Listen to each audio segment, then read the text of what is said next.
Okay. It will carry you. It will carry you. But Thank you. may I suggest that if you start the regime now, as you get older, it will not be a problem. Okay. You'll get used to it. It's something you're used to. Something you'll just be doing. If you haven't been walking more than 3 meters every day, and then you get to the 6th floor and you think you're going to walk 4 meters, try and see. Are you serious? Try and see. And the body will tell you loud and clear where to get off. Umekuwa wapi hizo siku zote? Wazee, ebu fanya reset. Go back. Rudi tena. Yes. Okay. COVID-19. Yeah. Numbers still climbing around the world. We're now at 3,138,369 cases, 217,983 deaths. However, very close to 1 million recovered cases, 955,810. Everybody's talking about very many things now, from herd immunity to vaccines, trials, treatments, etc., opening up of borders. Very many Americans and now even experts in the Western Hemisphere talking about perhaps it's time to open up. Let's live with this thing and understand where we are going, but not be afraid of it anymore, even though we don't know what it is completely. Many more people making videos, writing pieces saying that, you know what, we can actually live with this thing. Face your enemy head on. This is it. And we had a lot of these experts speaking yesterday. Don't cower. which experts are these? I don't know if what this are they is saying? scary. Well, the thing is that, start opening up the economy. Yeah. Start opening it up, or we'll get into a very, very difficult situation if we just allow things to run the course in which they're going currently. And if I may chime in, what you're finding when you have such a situation as the one we have, where no one really, really genuinely knows what is going on and what to do, man, you'll have experts, pseudo-experts, quasi-experts coming out of the woodworks. And what you need to know, 1, COVID is real. It's with us. 2, scientific proven. The strain in China was not the strain that you have in Italy.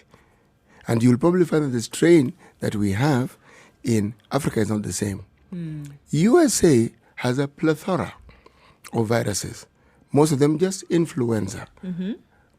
Coronaviruses, many. Now, if you just use basic logic, the place where you are most likely to have a virus doing a mutation is where there are many, because they'll get into contact. You see, the carrier is the same, it's a body. It doesn't mean that if there's one virus, another one will sort of like stay away. Everyone just claims their own space. Right. I was here. Yes. So focus on what is true, what is real, what has been scientifically proven, and then there's what people think mixed with the mythology of what influenza has been and what they know it to be. Reality is this. We know how you contact it. These basic norms of social distancing helps, isolation helps. We've seen it. So when people start to argue about, no, but why are we doing this? Look, we've seen the results of quarantining people. We've seen the results of isolating people. We've seen.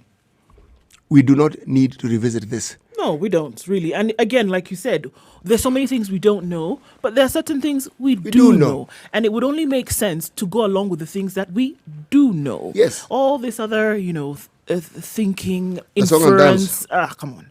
We can't deal with the details that we are Some not of aware those things that we do know is the effect of lengthy quarantine and lengthy isolation. Right. We also do know that.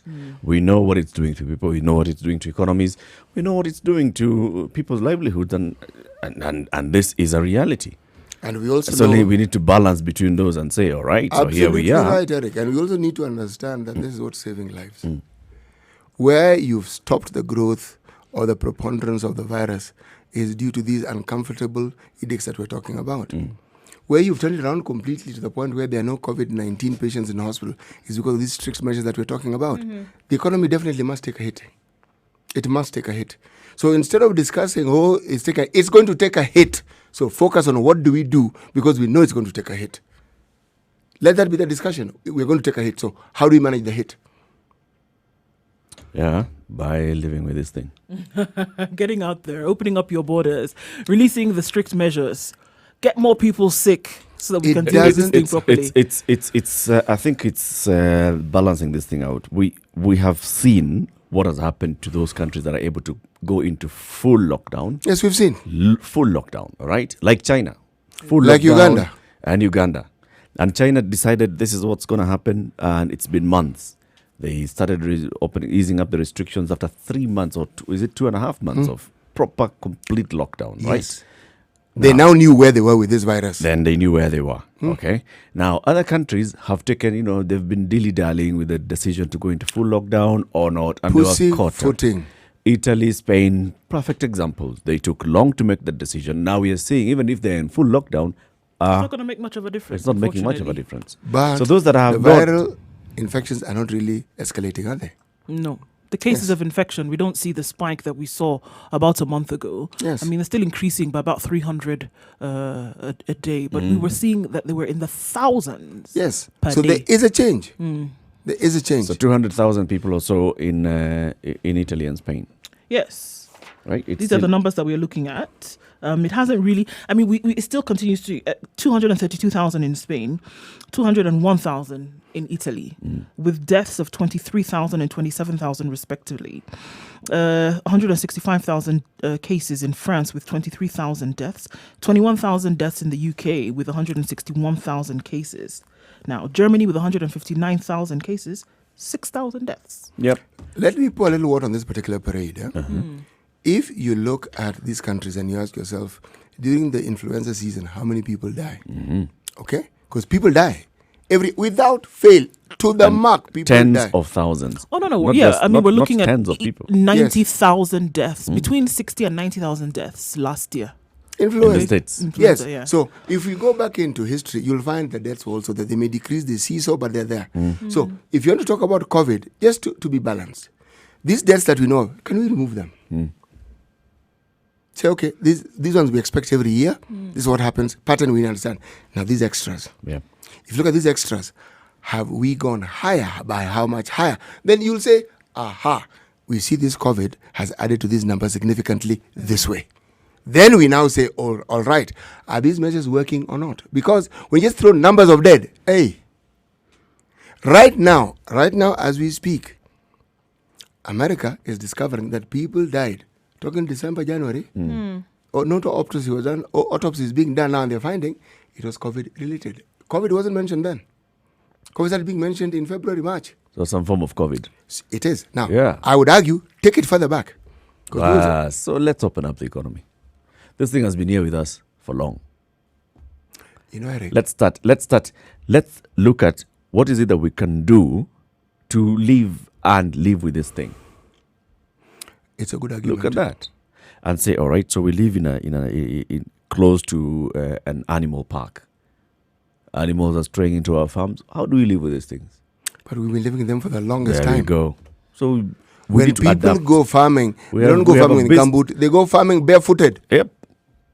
And then they just have some kids there, watching. And if they see you beat drums and you go back home, let's find ways of adapting and living in this thing. So it's here with us. It's ravaging us. It's hitting us very hard on all fronts. What front can we fight better? What front can we use as a strength to fight? I am in full agreement with you, Eric, because the information we have currently even in this country should enable us to make those decisions. Yeah. So numbers in Africa, Ndu. Right, okay, so still looking at some of the highest numbers we have are still in the northern parts of the continent.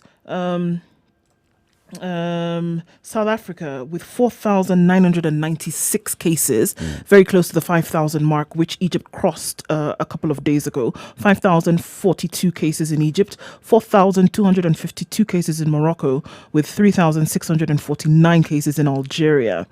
All right, looking at other parts of the continent now, Ghana with 1,671 cases and 16 deaths. Nigeria with 1,532 cases with 42 deaths. In Guinea and Cote d'Ivoire, 1,240 cases and 1,183 cases with 7 deaths and 14 deaths respectively. Djibouti, interestingly enough, 1,072 cases with 2 deaths. And I was looking at this yesterday, and also in terms of measures and testing, they seem to have ramped up their testing. Djibouti, often known for a lot of the military work that they do on the bases that are there.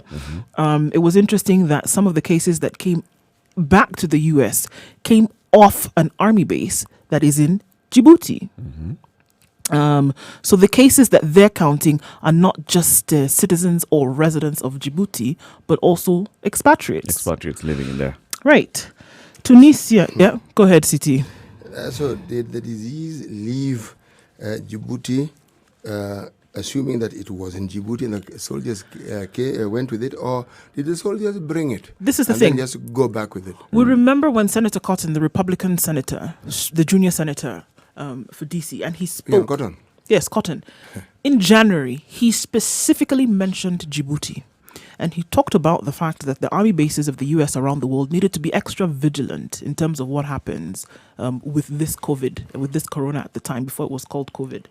And it was interesting that they were mentioned. And we see a He was spike. mentioning Djibouti because of the association that the Djibouti has with the China. Basically, he was just looking for any way to hit China. Anyway, go. So there are very many China for Chinese everything. operations in Djibouti, and we have our soldiers in Djibouti. My God, they're exposed. Why didn't he mention 300 of the cases in Djibouti are American soldiers. Yes, but why didn't he mention Korea? Why didn't he mention Japan? Because Djibouti is in Africa. Yes, why did he not mention Latin America? Yeah, Why didn't he mention the Philippines? I mean, Americans have bases everywhere. they're all Everywhere. over. There are bases in Lamu, for crying out loud. And So we probably, know, yeah. if you look at any spread of any virus in the previous century, the military carried most of it. And the Americans are very careful about this. They have a Walter Reed. It's called Walter Reed. Near Hospitali. Okay? This hospital, when you hear that the president gets sick, he goes to. Yes. Yes, it's an armed forces hospital. They know, they understand. That is why they even have an intelligence service that deals with nothing but medical issues. They Yeah. get the information quite early. Man, and it's accurate information and they do it well. So, Cotton should cotton on to the truth. Okay? He hadn't caught on, right? There's a lot that they are not saying. And we know this was an anti-China propaganda. Clear Complete. and simple. Cottons was a complete anti-China propaganda. Yes, it That's what he was. was pushing, advancing. You'll tell us when you come out of this short break about Uganda, Tanzania, our immediate neighbors, Sure. and how they're doing, and Rwanda as well, the EAC countries. It's 17 minutes after 6. This is The Situation Room. It's Kenya's biggest conversation. The live stream is up. Spice FM KE on Facebook, YouTube, and Twitter, and www.spicefm.co.ke. Let's take a look at the weather shortly.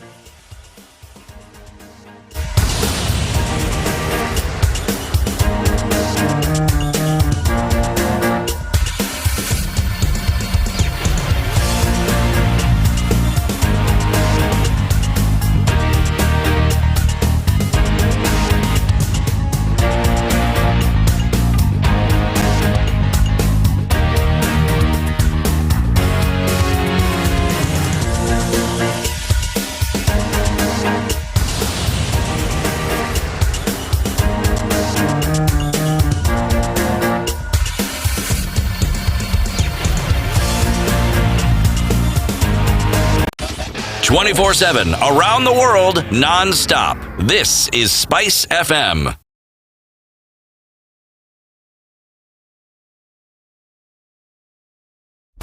Classic soul, R&B, smooth jazz, neo soul, and nostalgic ballads. Make some noise. You're listening to Spice FM.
It's partly cloudy morning in Nairobi today at 17 degrees. Showers coming in quite early today. What is the forecast? Highs of 23 and lows of 14. Taking a look into Nyeri this morning, it's going to have a high of 23 and lows of 14 with thunderstorms forecasted for the afternoon.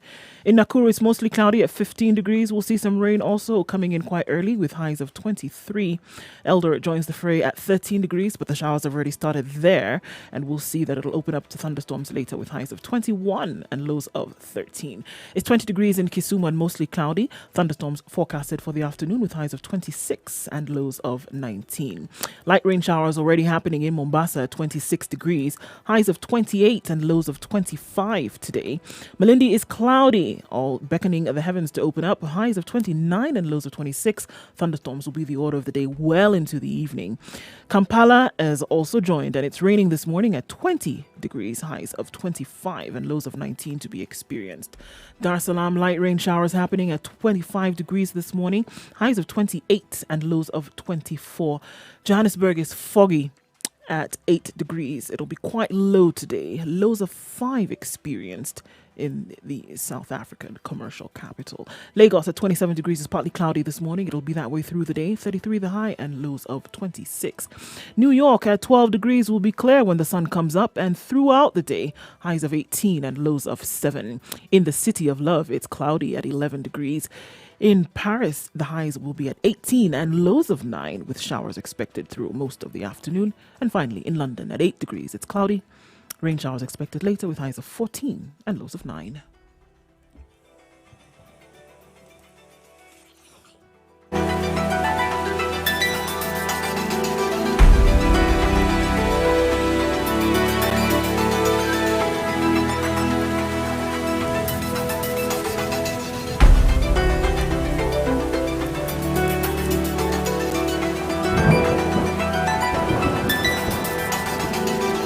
Mature, intelligent talk every morning.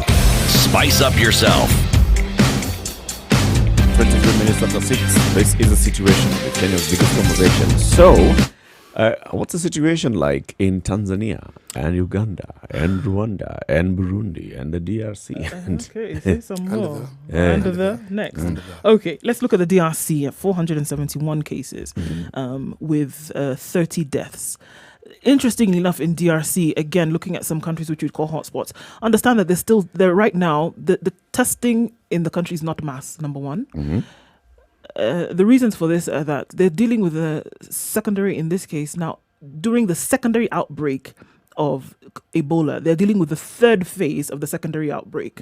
Okay? So 10 more cases of Ebola. And they're dealing with that in terms of medicine and the health facilities. So mass testing for DRC is not on the agenda. Look, COVID is not on the agenda in the DRC, and that has been made clear.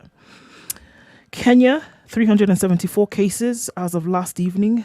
Those are the cases currently with 14 deaths. Tanzania, still 299 cases since the weekend. Deaths at 10. They have not recognized a new case since Sunday. Okay? Are they testing? That's the question. Are they still testing or are they not? If they were testing, the likelihood, having had a spike like this, whereby they were at 0 cases and then they went immediately to 10 and then from there to 54 and then to 188 and then where we are now at 299 and then for the last 5 days, not one case has been found. You have to ask the question. Is testing going on in Tanzania? Even if it isn't, I wouldn't consider it a case for worry. You know why? 100 people cannot die in a day and you don't notice. Yeah. There's absolutely... That's the thing that I keep saying. Yeah. We're talking about testing. And now saying, maybe we don't have a true picture. Look, if this thing was as bad as it has been in other countries, there's no way you can hide death. You can't hide it. These people who die have relatives. They are friends. They are people who know them. Believe me, you will know something is not right. Yeah. Yes. Although I don't know what's happening in Tanzania. There was some photos and videos appearing on social media the day before yesterday of dead bodies on the streets. Not many. This dead body on the streets thing is a bit tired because to some a body somewhere had lied on the street for a couple of hours, and so people are just passing by and wondering, so what's happened to that one? There are no relatives, the body hasn't picked up, so people are just, wondering what's up. Do you remember how many of those videos appeared with regards to China? Of course. Somebody walks, collapses. Another one walks, collapses. And he said, hey! People are dying. In the street. People are Yes. falling dead. Then there were these pictures, these videos, clips of people being rushed in something that looks like an incinerator. Then the other story appeared. You had these urns full of ashes. Look, those things were not verifiable. Yeah. People die every day, even before COVID, and they died. Now, if the deaths are more, we'll get to hear about it. Let the testing continue at the pace they're saying. This is one of those situations where the energy shouldn't be spent on trying to figure out whether the government is lying to you or not. Not this one. Leave that one alone. You talk about social protection, talk about provision for the underprivileged. That's the focus. The other thing, leave it. If people are dead, they're dead. We're not discussing resurrection. We're discussing death. They have died, gone. Okay? So let's deal with those who are alive. Well, dealing with those who are alive is what Rwanda and Uganda seem to be doing. Uganda, again, no new cases in the last 7 days, still at 79. Same thing with Rwanda, still at 212 cases. No deaths recorded in either of those two countries. And the numbers remaining the same. We know for a fact And the that recoveries Rwanda are increasing. Increasing. And we know for a fact that Rwanda is heavily testing. Testing, and they're getting to the point whereby they're saying they might go the Senegal way, where that you can walk into any medical facility, get a rapid test, and have your results in 20 minutes. And Where they are want they to have getting the this rapid available. tests from? How come they have rapid tests and we don't? And they're very soon going to go that way. Remember also, this is the same country that employed drones to spread information about COVID throughout the cities. And it's not just in Kigali, throughout the towns, throughout the country. They were not joking with this thing either. So they're getting to the point whereby they want everybody Where did tested. South Africa disappear to? South Africa disappeared to the 5,000 mark at some point and said, Extended their measures. They're continuing to test yeah, they're continuing to test massively. regularly, right? Precisely, meaning, remember on this continent, the ones who had spiked Yeah. Kabisa. They I did. mean, there was no question. They They went- were saying, they- whoa! They overpassed. They passed Surpassed, the, yes. the The so-called threshold. the threshold. They just became the They leading. went beyond the ceiling. Then they plateaued and they came down. So how did they do it? lockdown. They locked it down. And they were testing everybody. Rwanda lockdown locked it and down. And they're testing. using And they're networks that they testing had everybody. for HIV to make sure that it was door-to-door testing. They were testing. Uganda locked it Where down. are they getting their test kits from? Or are they actually using the funds that they have earmarked for COVID? You see, we have a problem now. Our This- importer is looking for those. Ninis. Just wait. Oh, okay. Yeah, what about the ones we're being told are When- here and they're being sold? When importer aligns with supplier and government, you will get them. You just wait. So we should be patient. It's in it's work in progress. Let a few more people die while we're waiting for this. Yes. And what about the rumors that are spreading? Whether they're true or not, you don't need those rumors at The this fact time. that such a rumor would come out is worrying enough. It kind Which of one? destabilizes you. That Jack Ma's Donations are being sold. Donations are being sold by a prominent, significant Jubilee Party government operatives. official. So Being sold to another country. Oh, to us, to facilities. To remember, we have county government. Oh. So that thing of opening up the 3-month Nini from don't get to Kepsa, you can buy directly. So it's coming directly from one It was given to us. We're one selling it. government office to another. Now, Oh, if you want to mas. know people who are taking life seriously, this one you need to go and visit what was formerly Coast General Hospital. What they have done to it, they have sourced means, they have looked for. And if you're talking about a COVID-19 isolation hospital or ward, Mombasa County has taken the lead and they're running away with it. Mombasa County administration and all the bureaucrats around that are making Joho look the way that Nairobi County should make CS Kagwe look. So Joho's holiday earlier in the year has paid off. It looks like it has. The seeds knew he where went to was sow going. have germinated and they're growing. He's refreshed. He has all the Re-energized. energy. He's re-energized. So you advocate for a vacay. Yeah. Take some time off. Let people ask where you are. When they need you, they'll see you. When you come back. As I say, it's not just those facilities, and these facilities are tomb, okay? Yeah. The what was called Mombasa Polytechnic, the wing that they've turned into a facility for COVID-19, you need to see it. Beautiful stuff, wonderful. State-of-the-art Oh something. yes, Very good. yes. Looks very, very good. Looks very good. Now, if Joe can do it, why aren't the others doing it? After all, does he have two heads? No, but he clearly thought ahead. He and his team. Good, CT. Clearly, he thought ahead. Clearly, he understood the need, and he had been planning for these things. But you know something, huh? I grew up in Mombasa. So it is likely that I know a little bit more about what happens in Mombasa than most people who don't. There was a time of a certain gentleman called Ali Taib, mayor of Mombasa. Yes. At that particular point in time, you also had Karisa Maitha as Minister for Local Government. Taib Ali Taib was the only mayor who had an executive position.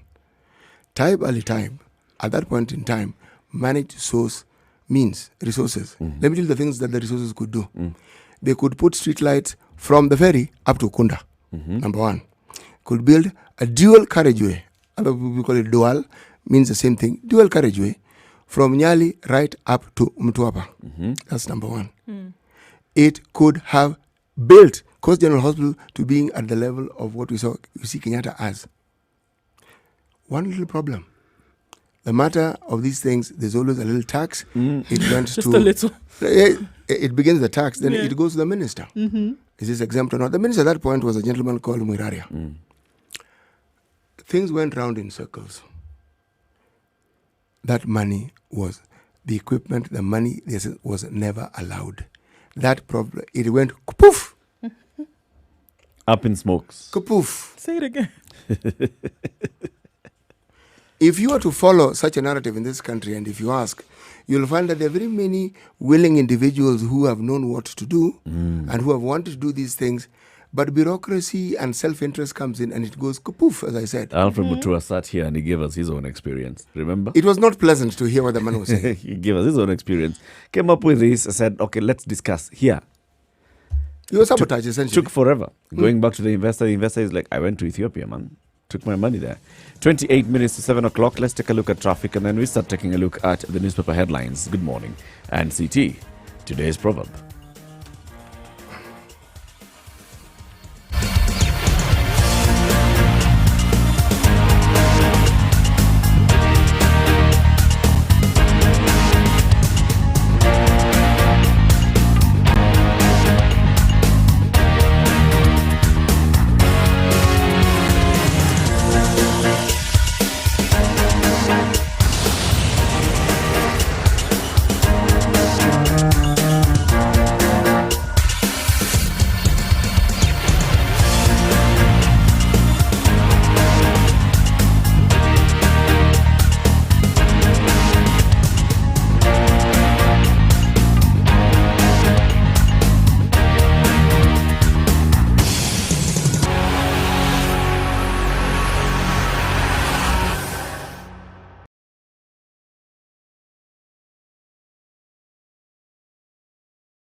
All right, let's take a look at what's happening on the roads today. Guys got up quite early today, but it has not affected traffic so much. Coming off Mombasa Road, we're going to have the usual problem that we do right around the Cabanas. That can be expected. Hold up of traffic there, but it'll ease up when you get now past General Motors. And it won't last for the longest time either. Coming off of Thika Road today, we still have the problem around the Mwiki Kasarani. That road is in a terrible state and it's affecting traffic, guys, and we see a lot of things happening as a result of that. We'll have a look at what it looks like in a bit in other parts of the city and in the country as well. See something that we should highlight? Let us know now. Spice FM KE on Twitter. Let's know what you see and we'll let you know what traffic looks like in a bit.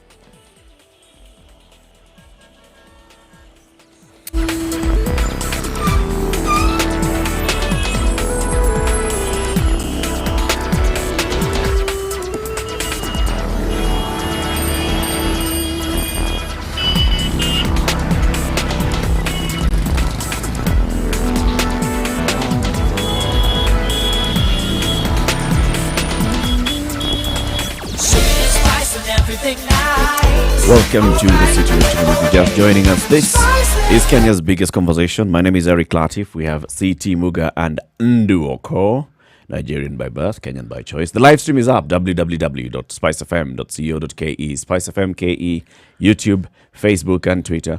And some people are already commenting and saying that, yes, we are online watching the live stream on those platforms. One of them is Ugo Oko. Who's that? Ndu Oko, Ugo Oko. Is that your Is there a relation? a sibling? That's my older sister. Sounds like That's my older sister, yes. where is she? In Yangon, Myanmar. Who would have thunk it? You're in Kenya, she's in Myanmar. We're from Myanmar Nigeria. is Burma. Is Burma. Yeah, the former Burma. There. Those there, Where they're dealing with those people. where they had 28 cases when we spoke 2 weeks ago, and now they have 100 and What? there you go. Okay. All right. Ugo, thank you very much for tuning in. Say hello. There's the camera. Hi, Yogis. Hey, wait, John, put all of us. We need to be seen. Please tell Yugis that Noodles is saying hello. The noodles. Salamu from noodles. So what is the full name, Ugo? Chinyela Mugo. Let's go to the program. So, pole pole, say again. Chinyela Mugo. Chinyela Mugo. That's nice. Chinyela Mugo. Good morning. It's been chopped into pieces. It's easy to even Ugo. chew. Yes, very good. Ezweko Bundu. Hey, well Give me that done, one. Eric. It's a drum beat with a thud. Okay. Okay. Today's proverb, City. Even the lion, the king of the forest, protects himself against flies. Let me repeat. Absorb it slowly, chop it into small pieces.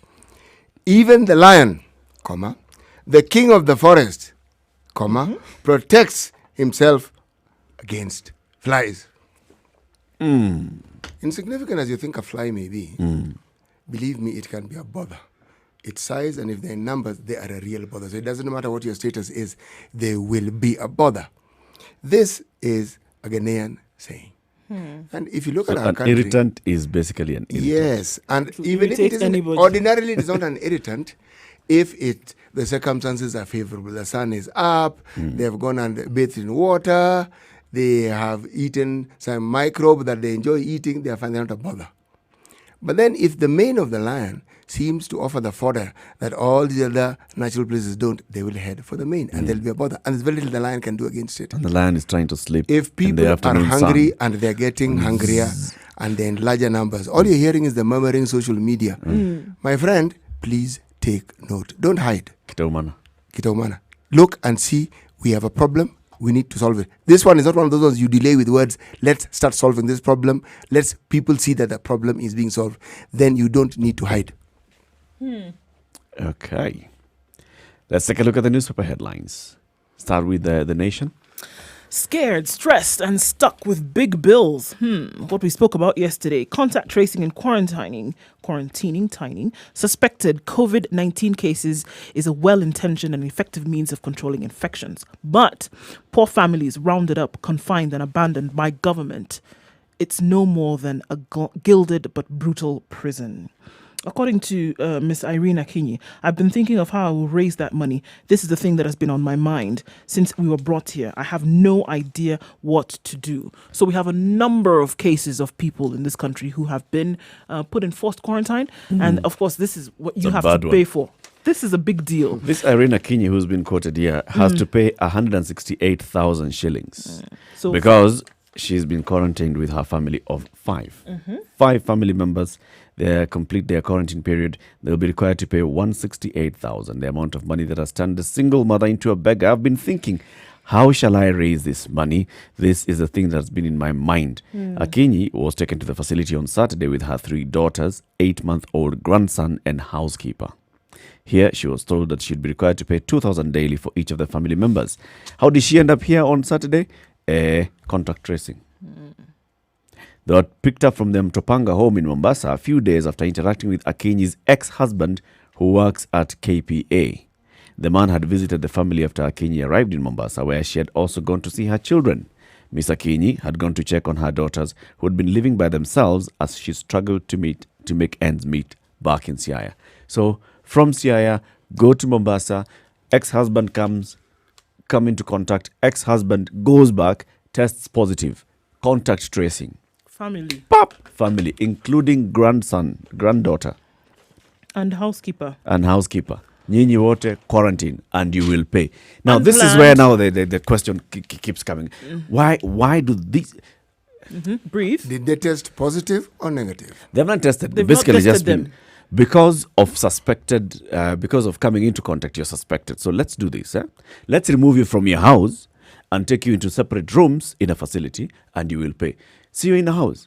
Stay and there. all of you has a knee. You stay there. Stay Just in stay your there. house. Why remove you and then put you in And isolation? you're somewhere all else? being quarantined. Yes. All You're, of you. you're already quarantined. In your area. house. Why do you need to? Why do you need to take them somewhere else where they'll pay? Why? And they don't have the money to pay. It does not make sense. Now, this is why I say some kind of rationale needs to be injected into this entire process, because we start now operating in futility. Unfortunately, this is what happens. Going round and round the rugged bush and not actually getting anything done. So now, if we continue having more and more cases and contact tracing happens like this, how many people are we going to remove from their homes, and take into take them. concentration camps? There will not be space. Because this is what we are doing. We basically going back to the Mau Mau days. Remove people from these places and take them to camp. Umepelekwa Manyani. Remember, City, you keep telling us this story. People are removed from Central, taken to Manyani. Because the truth is, if you can if you can find them at home, you've found them, Abi. You've traced them, you found them at home. The same energy that you use, you can actually apply the same energy and say, now that we have found And you, it is enforce the necessary quarantine. for you to stay here for the next 14 days. That you can enforce. We will come and test. And if any of you requires to leave, then we can manage. Here's the number you can call us. We can on. manage how you go. You can even say, all right, so we'll have somebody, a community health worker or somebody from the local Nyumba Kumi to make sure that this is properly managed. It can actually go to community level, this Yes. thing, if you think about it properly. An entire estate. It is possible to quarantine an entire estate and say, now we have seen that there's a number of people here. Stay here. Stay here. And that you can enforce rather easily. We can organize market to come here so people can come and buy from here, manage. It is very manageable. Delivery of goods, if that is By what the you way, need, can they will happen. even give you numbers. You want delivery groceries? Call this number. Call Yoi. this number. We'll bring to you. We'll make sure that whoever is being brought is following the sanitation procedures. Yes. It's very easy to do. You can This manage. thing can be managed, but we're making it so difficult. And now we're plunging a lot of people into, this is not even debt. Because if there was somewhere this woman, for example, could borrow this money from, I'm sure she would have by now. It's not even debt because there's nowhere to get it from. There's That's where she's talking absolutely about. no logic at It doesn't make sense. all being It doesn't applied make here. sense. First of all, there's charging them. And second of all, there's removing them from their home where they're already living together and taking them to another facility. And in that facility, they're sharing now facilities with other people. So in here, you are sharing the bathrooms, you're sharing the cafeteria, So God forbid they you're get mingling infected. with everybody else. God forbid they get infected, and you will take them away for further how many ever days. Do you know why it is, for instance, in hospitals, when you have TB, there's a specific and special ward for you. So if you are going to spread the virus, it's among yourselves. Yep. It's not going out of it. And that's why you will find that people who attend to these wards have had PPEs. PPEs are not new. It's not a new term. No, It's not a COVID. No. It's not a COVID invention. What makes it a little novel in our country is that suddenly it's become something very difficult to acquire. Yep. And expensive. Yes, and very expensive, and the disposable varieties which is available now. Yeah. And all these places, whether it is Cambridge Virology Center for Virological Research, they've had them, but they are recyclable. You decontaminate them, somebody else uses them. Suddenly. And then suddenly you have news appearing of individuals who are purportedly selling things which have been donated. And they've been donated, and yet we still find there's a shortage. I mean, what on earth are we doing? How do you arrive at this logic? It's not logic. It's been donated, you can't see it. A ward has been set up, you can't see the ward. When you see it, the facility that you're told is there, you can't see it. That you're being told it's there. Hey, It's confusing, eh? the black cat in the black room. Headache Which you inducing. keep looking for and you're told is in that corner. Yeah. And when you look in that Yeah. corner, there's no cat. There's nothing. There's Zero. nothing. But you told Nani, the cat is There's there. a cat. There's a cat in that room. This logic, I think we can come back and discuss it because we can't hammer it enough. There's absolutely an emptiness of reasoning somewhere. Speaking in tongues, That's it. they say the parables of Sugoi. Yes, it's more like the parody of Sugoi. Deputy President William Ruto turns to the scriptures for inspiration and to express his frustrations with the president and those blocking his 22 State House ambitions. Of course he does. And he thought it was just going to be open for him to just walk through, did he? Never works out that way. Turning to the Bible. And not this job. And that is a good thing he has done. The photo here has the deputy president holding a Biblia, and then there's some inner curtains of what the newspaper is basically saying. The last number of tweets by William Ruto. Remember, we read one yesterday after the Sunday service where he was quoting the Psalm of David, Psalm 27, verse 1 to 4. The Lord is my light and my salvation. Whom shall I fear? I love that verse.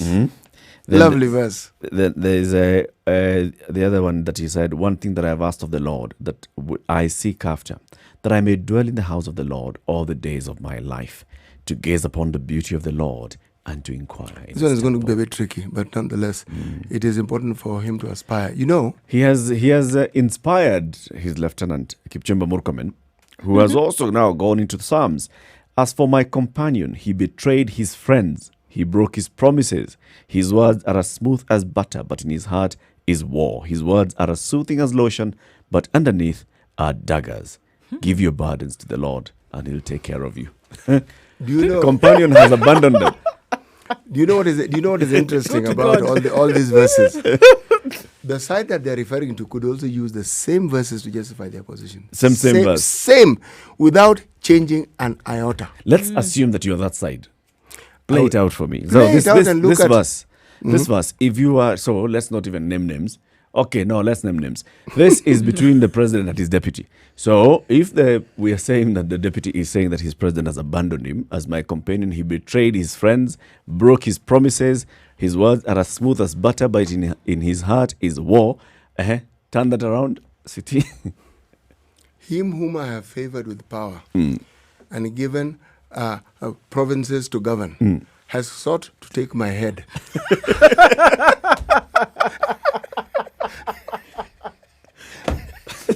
And then he would tell us, though such an army, okay, as the Kitangatanga or the Kieleweke encamp against me, my heart shall not fear.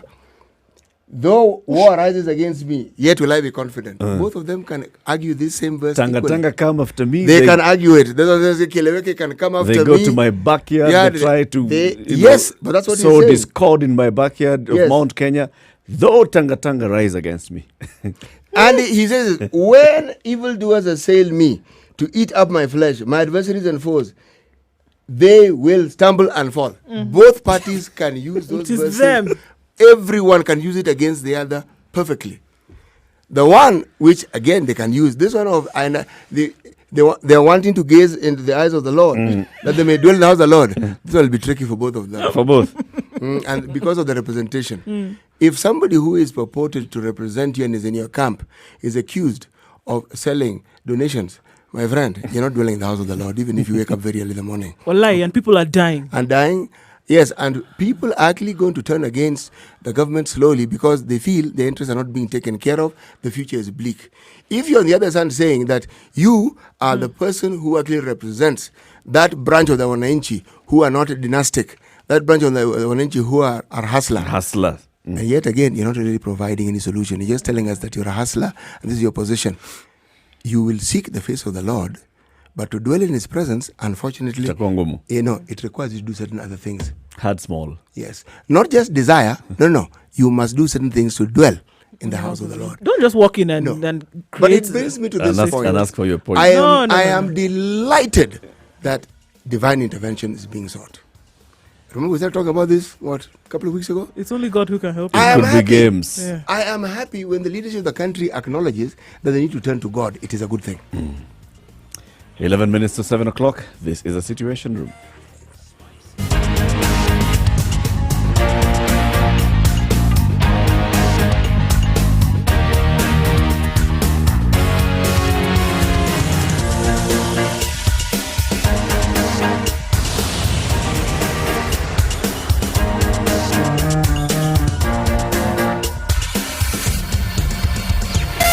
Spice FM, Malindi.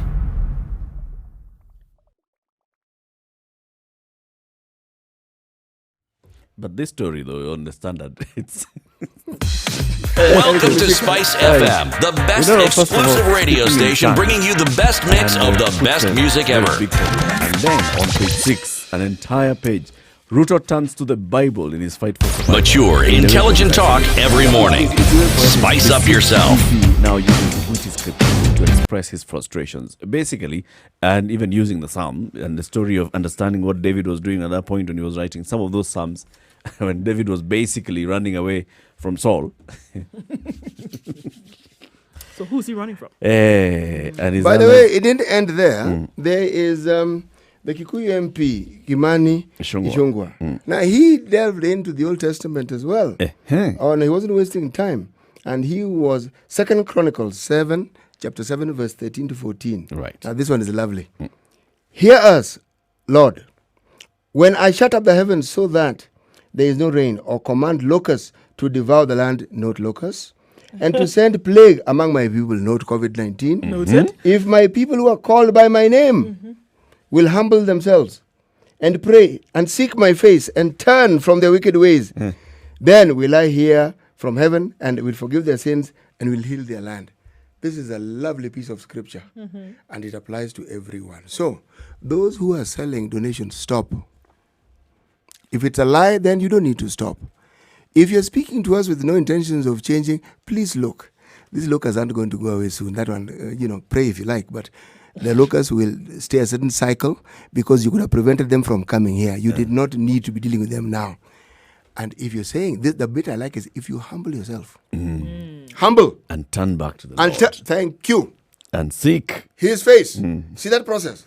Then there'll be change. Meaning, seek divine intervention seriously. The only sad bit here is that Kimani Ichung'wah does not consider himself among those who need to do these things.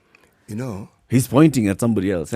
But it is somebody else. You are the reason why you're facing the plague. The locusts are coming because of you. COVID is here because of you. If you turn and face the Lord. Do you know? Kimani Ichung'wah is not writing there and saying, you know what, I have realized I have strayed away from the path, and here I am. I'm seeking your forgiveness, Father. Hey. On April 18th, a story on how the DP's office had been stripped of power prompted Ruto to write 1 Peter 5 verse 10, and the God of all grace, who called you to his eternal glory in Christ, after you have suffered a little while, will himself restore you and make you strong, firm, and steadfast. These guys at this rate, my friend, they are going to take over the pulpit. Man, Galatians is quoted here. I'm telling you. But Eric, you have actually hit the nail on the head. They do not see themselves as the ones who need to change. They don't see themselves as the ones who need to repent. They want other people to repent. Actually, it doesn't work that way. You start with yourself. Gladys Boschole was English woman rep. She was questioning who's being referred to as King Saul, because there are all these stories of King Saul and King Paul. No, Paul was never king. Saul was the king. Saul, right? His predecessor, King Saul, made life hell for David, but because leadership was his, David became king in spite of not fighting Saul. If it suggests that Ruto is David, staying where he's not wanted and facing humiliation, then authors of this script mean Kenyatta is Saul. That interpretation is really genuinely stretched. I'm telling you, she has stretched it properly in this case. No, that particular position in the pulpit, doesn't go to her. Look, you can't look at scripture and apportion it to yourself as being the good guy. Because then I would quote scripture and tell you, and all have sinned and fallen short of the glory of God. All. Not some who are on the left. All have sinned. So where do they fall in this all? Unfortunately, this is the thing. You can't be hypocritical about scripture in this case. No. You can't decide that it's for some people and others, and then pointing the finger, pointing out all the time. It can't. Believe me, the Bible refers to everybody. Everybody. Okay. And you can't run to it only to suit your needs or your purposes at one particular point in time, and then the rest of the time you toss it out of the window. John 5:16, the famous. Everybody knows it. Every child knows it. For God so loved the world. 3:16. Yeah, and I just added 5 for good measure. All right, got it. It is everybody. It's everybody. Including children. Yes. Yeah, and it's not some of the time. It's all of the time. It's not who in this group and somewhere in this group. All. This is appealing to a certain, They are audience. addressing a certain audience. Audience, so that you can also They've know been that we going to believe. church, Yeah. and they're basically trying to show, you know what? what you're seeing now is a complete reenactment of the Bible All stories. right. Why don't we just... On the 2nd of February, on the Kipchumba 2nd day of February? Murkomen wrote, "The Lord of heavenly forces has created a plan. Amen. Who can stop it? Hallelujah. God's hand is extended. Who will stop it?" This Oh, is yawn. Isaiah 14:27. Nobody can stop God's plan. And he knows God's plan. It's reggae.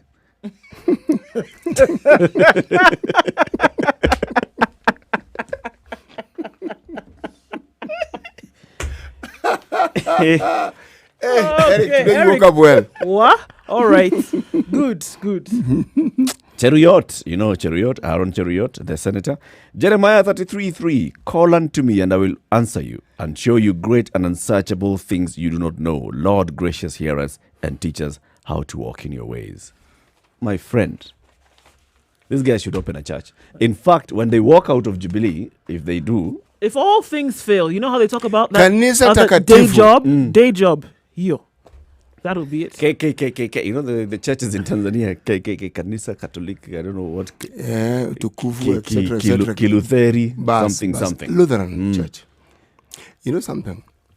I am glad they're turning to scripture. See, what it tells me is that many of these leaders have a Christian background.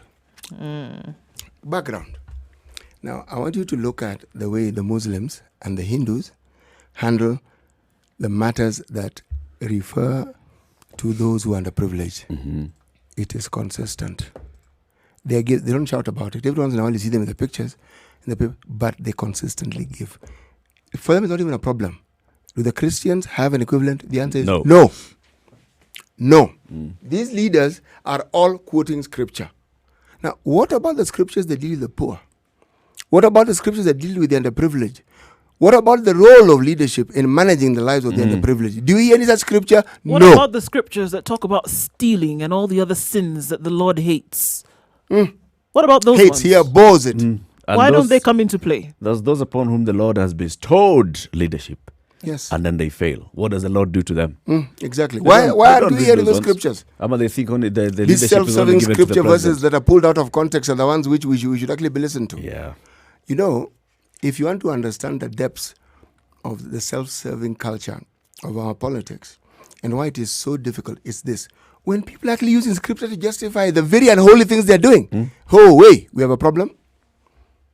And they think it's right. They speak with it with such fervor and with such energy as though they're right. You know, they're all saying they're right. And the other people are wrong. This one. Their target audience, however, is swallowing this. Hook, line, and sinker. Their target audience, my friend, believe in it and they're praying. You don't be very careful what you pray for. Be very, very careful what you pray for, because you will certainly get it, and then you'll wonder why you prayed for it in the first place. Start wondering, oh no. And why don't they look at scripture which Why says, did you forsake us? yes, and the God says God will not be mocked. You are not going to go around calling God's name, and you're doing some of the craziest thing that the planet has ever seen. Things which are actually meant for the poor, and you are taking and selling. If it is true, man. It's that story, by the way. I'm not even commenting about it, because how would it be possible that stuff that's come as donation and it's here, it's put in a certain store, would get out of that store? Wouldn't be the first. Eric, time. you Find pray its that way. this is just propaganda and malice, and that is You not actually true. pray Yes. that this is not the case. You pray because it's horrible. And it wouldn't be the first time that things that have been marked or allocated for donation have actually been We do that removed all and the time. sold. Kwanza, there's famine somewhere. Ati, there's health. Shauri yako. Do the maths. Masharia, when he was Minister for Health, the MEC program, Haki, that maths doesn't add up. It doesn't matter how you look at it and which binary you use. That thing doesn't Not add up. adding up. If you like, use calculator. Move into science and talk about algorithms. It doesn't add up. Coming up to the top of the hour, City. Reminders are today's proverb. Yes, let me remind you of today's program. Even the lion, the king of the forest, protects himself against flies. There you go. It's 7 o'clock. Good morning.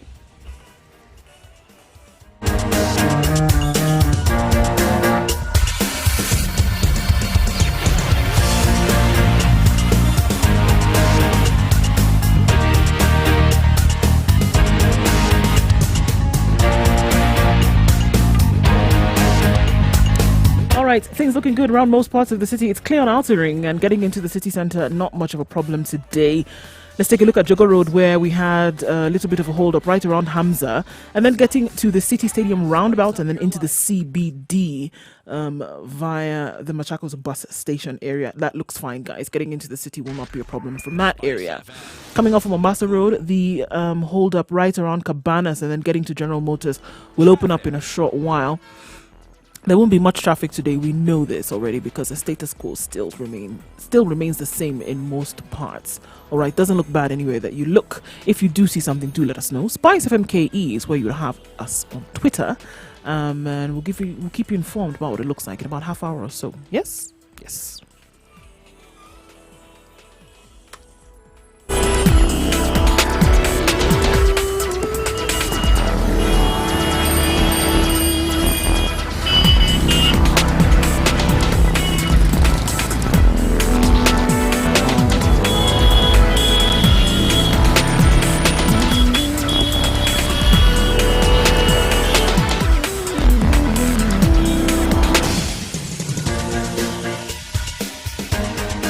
This is The Situation Room, the home of hard-hitting political commentary and penetrating insights about the state of the nation. This is a talk radio experience like no other. The Situation Room, a place for hard truths, debates, and elevated conversations. The Situation Room, witty, political, engaging, deep, controversial. In the room, we have C.T. Muga, researcher, academic, seasoned political observer, a fountain of wisdom in these politically uncertain times. Ndu Oko, Nigerian by birth, 2.5 minutes Kenyan after by 7 choice, o'clock. communications This is the expert, situation. Pan-Africanist, a truth seeker As we and believer Europe in change people power. gears in a short while. Other headlines in the paper. Universities are asking their staff to take a pay cut. Okay. The first members of the education sector that we've seen so far, right?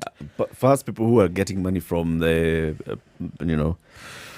public coffers. Public universities are writing to their staff asking them to take a pay cut, but unions are warning against making this mandatory. All right? Let it be voluntary. Maneno hii ya voluntary inapeka. Top government Needs to be officials led visited. by President Uhuru Kenyatta, of course, have taken an 80% pay cut, and the presidency, and we've seen coming all the way to PSs at 20% voluntary. We are at the end of the month. Civil servants have been paid 100%, apart from those who voluntarily gave part of their money to help the needy. Everybody else in government, including your local MP, Has been paid. 100% pay this month. Well, they just didn't get a lot of sitting allowances, but they could come up with 1 or 2 sittings that they had. To get something. Yeah, so to get something. Parliament, we were recalled. We were sitting somewhere in a cafeteria because we of social distancing, but we were in Parliament, so we should get paid. We did not contribute to the debate, but we were there. We participated in the discussions, so we should get paid. This is still a story that I am absolutely clear in my mind that the entire public service should have a pay cut, should take a pay cut at this point. I have no qualms anywhere. Not a bone in me is feeling guilty for calling for this. For making that suggestion. Yes. Just shave off. So Sakaja, the Nairobi senator, was telling us, this is about time we have a long conversation about our rationalization of our entire staff in public service and how much we are paying. Yeah. That's one very nice way of politicians kicking the can down the road. It's going to take forever to have that conversation. For now, They're not can we gonna just have start by saying, shave off the top, everybody. Let that money go into the Jen Karuku Fund. That money now will be distributed to everybody who is in need in the country. Yeah. Because if we continue to look at it, recurrent expenditure is one of the biggest eaters, if you want to look at the budget, national budget. And that comes from the public service. It comes from government.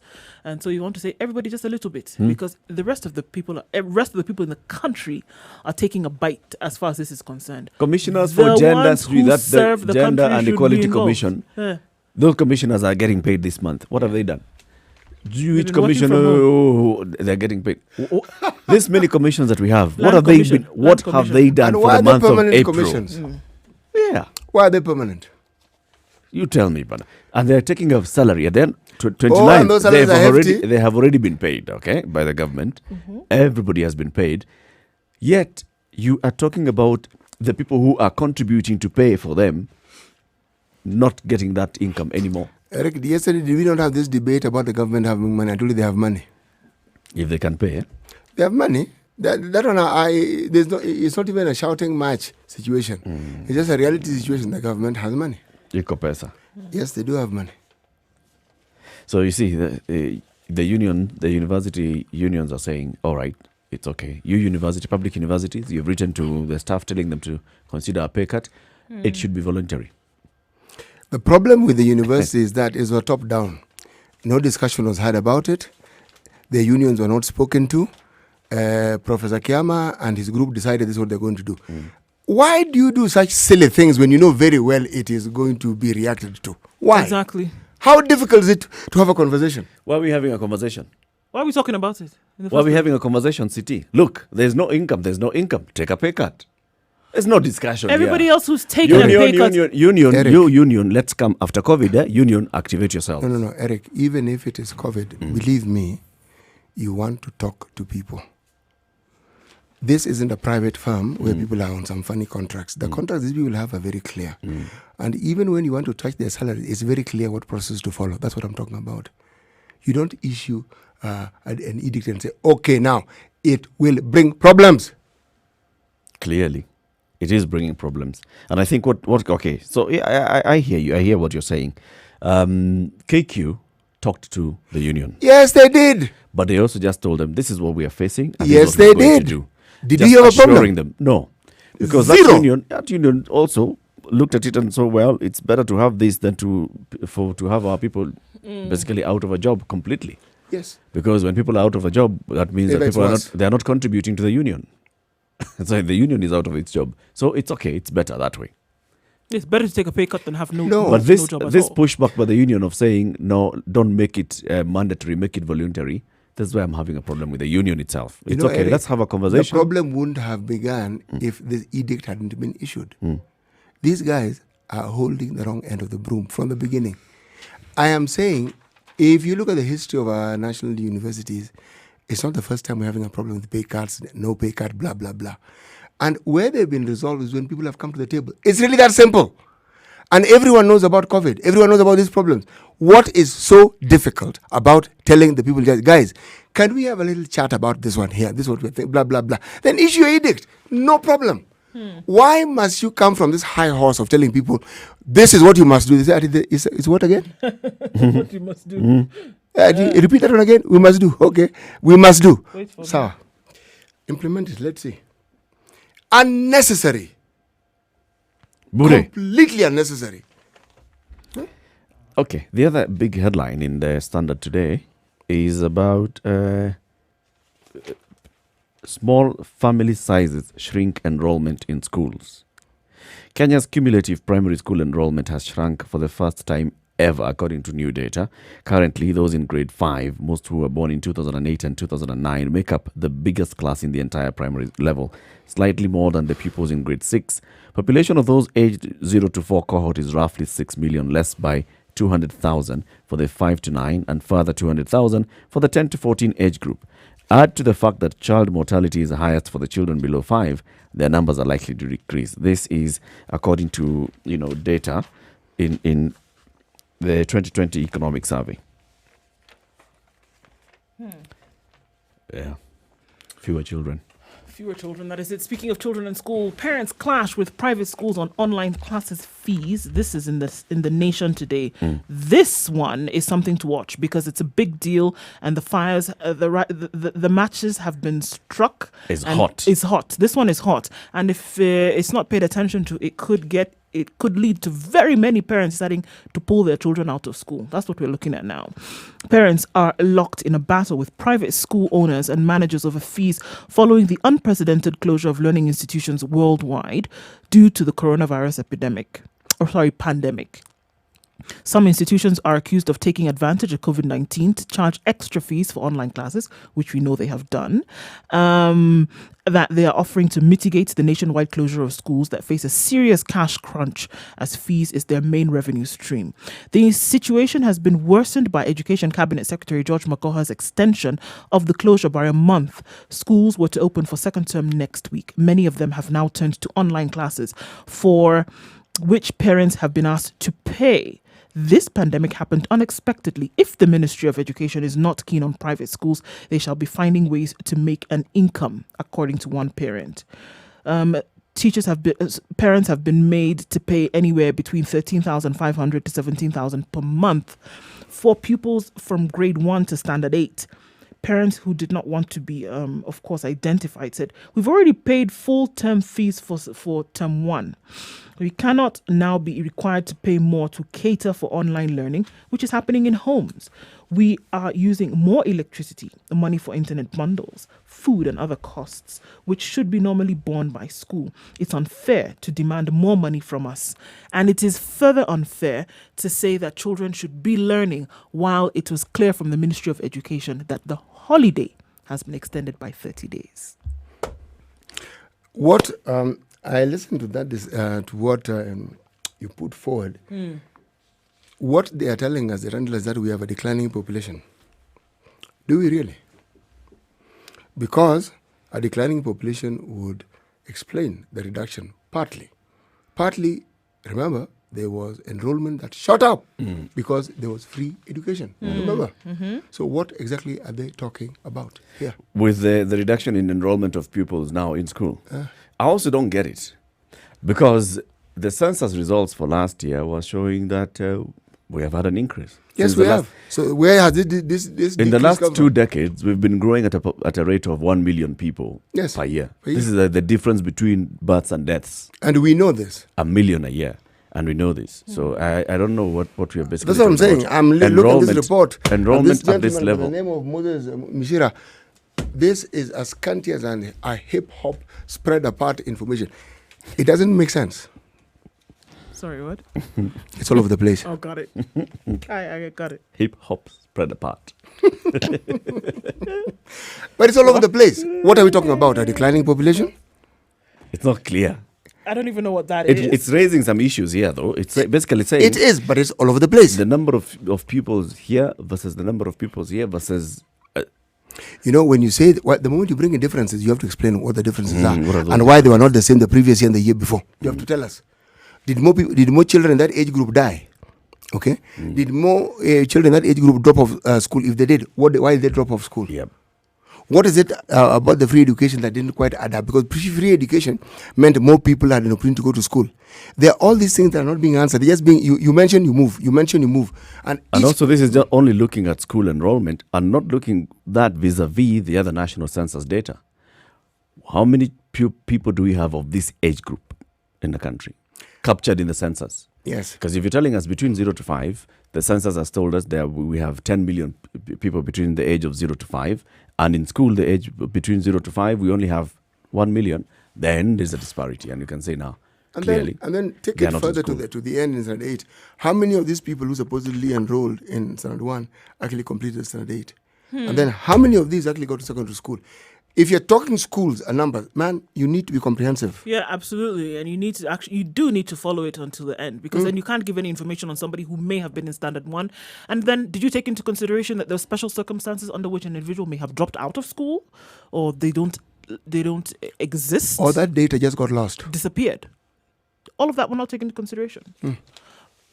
But this issue of school fees and all of this is something like I said, brewing. This is the other side of the coin. It's brewing. It's going to be hot. Many, many parents, especially in private schools, are saying, look, this one, sorry, we're not doing what?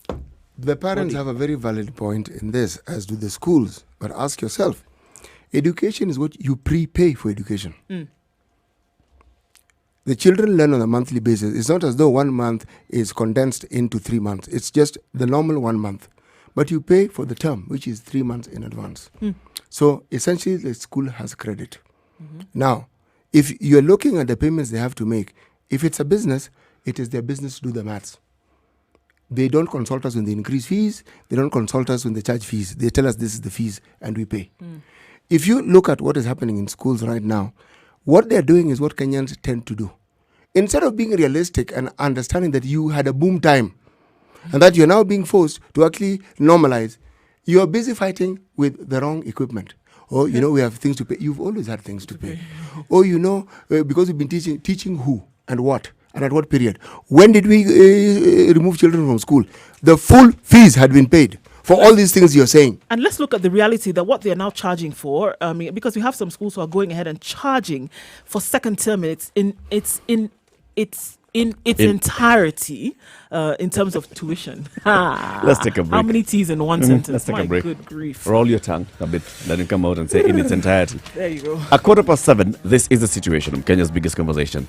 We are now going to be discussing schools, school fees, private schools especially, those offering the 844 curriculum and those offering the international curricula as well, because this is a new battlefront. Good morning.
All right. Partly cloudy conditions in Nairobi. The sun is trying to peek through the clouds at 16 degrees. We're likely to see rain set in early in Nairobi today with highs of 25 and lows of 15. In Nyeri today is 16 degrees and the rains have started coming down already. Light rain showers being experienced through most parts of the county. At 13 degrees currently, we'll see highs of 23 and the rains will prevail most of the day. Take a look then into Nakuru where it's mostly cloudy at 16 degrees. We'll see highs of 23 and lows of 14. Promised thunderstorms in the afternoon. Eldoret at 14 degrees is mostly cloudy. That'll be the situation for most of the day. Highs of 21. It'll cool down to lows of 13 with thunderstorms in the afternoon. Kisumu is mostly cloudy at 21 degrees. We'll see highs of 25 and lows of 19. Promised thunderstorms there later as well. It's raining now in Mombasa, whereas previously just cloudy conditions. Highs of 26. We'll see highs of 29 and rain showers will turn into thunderstorms. Malindi is cloudy and the rain has started coming down in showers. It'll go into thunderstorms later with highs of 29 and lows of 26. Hopping then into East Africa, and the rain is still coming down in Kampala at 19 degrees. We'll see highs of 24 and lows of 19. And in Dar es Salaam, the rain has stopped for now. It's still mostly cloudy. Will be that way for most of the day, but rains will come well into the evening in Dar es Salaam. In Johannesburg at 9 degrees, still pretty foggy this morning, likely to retain those conditions through most of the day with highs of 16 and down to a chilly low of 6 today. In Lagos, finally, it's clear skies when the sun comes up in a short while, and it will be that way through most of the day with highs of 33 and lows of 26.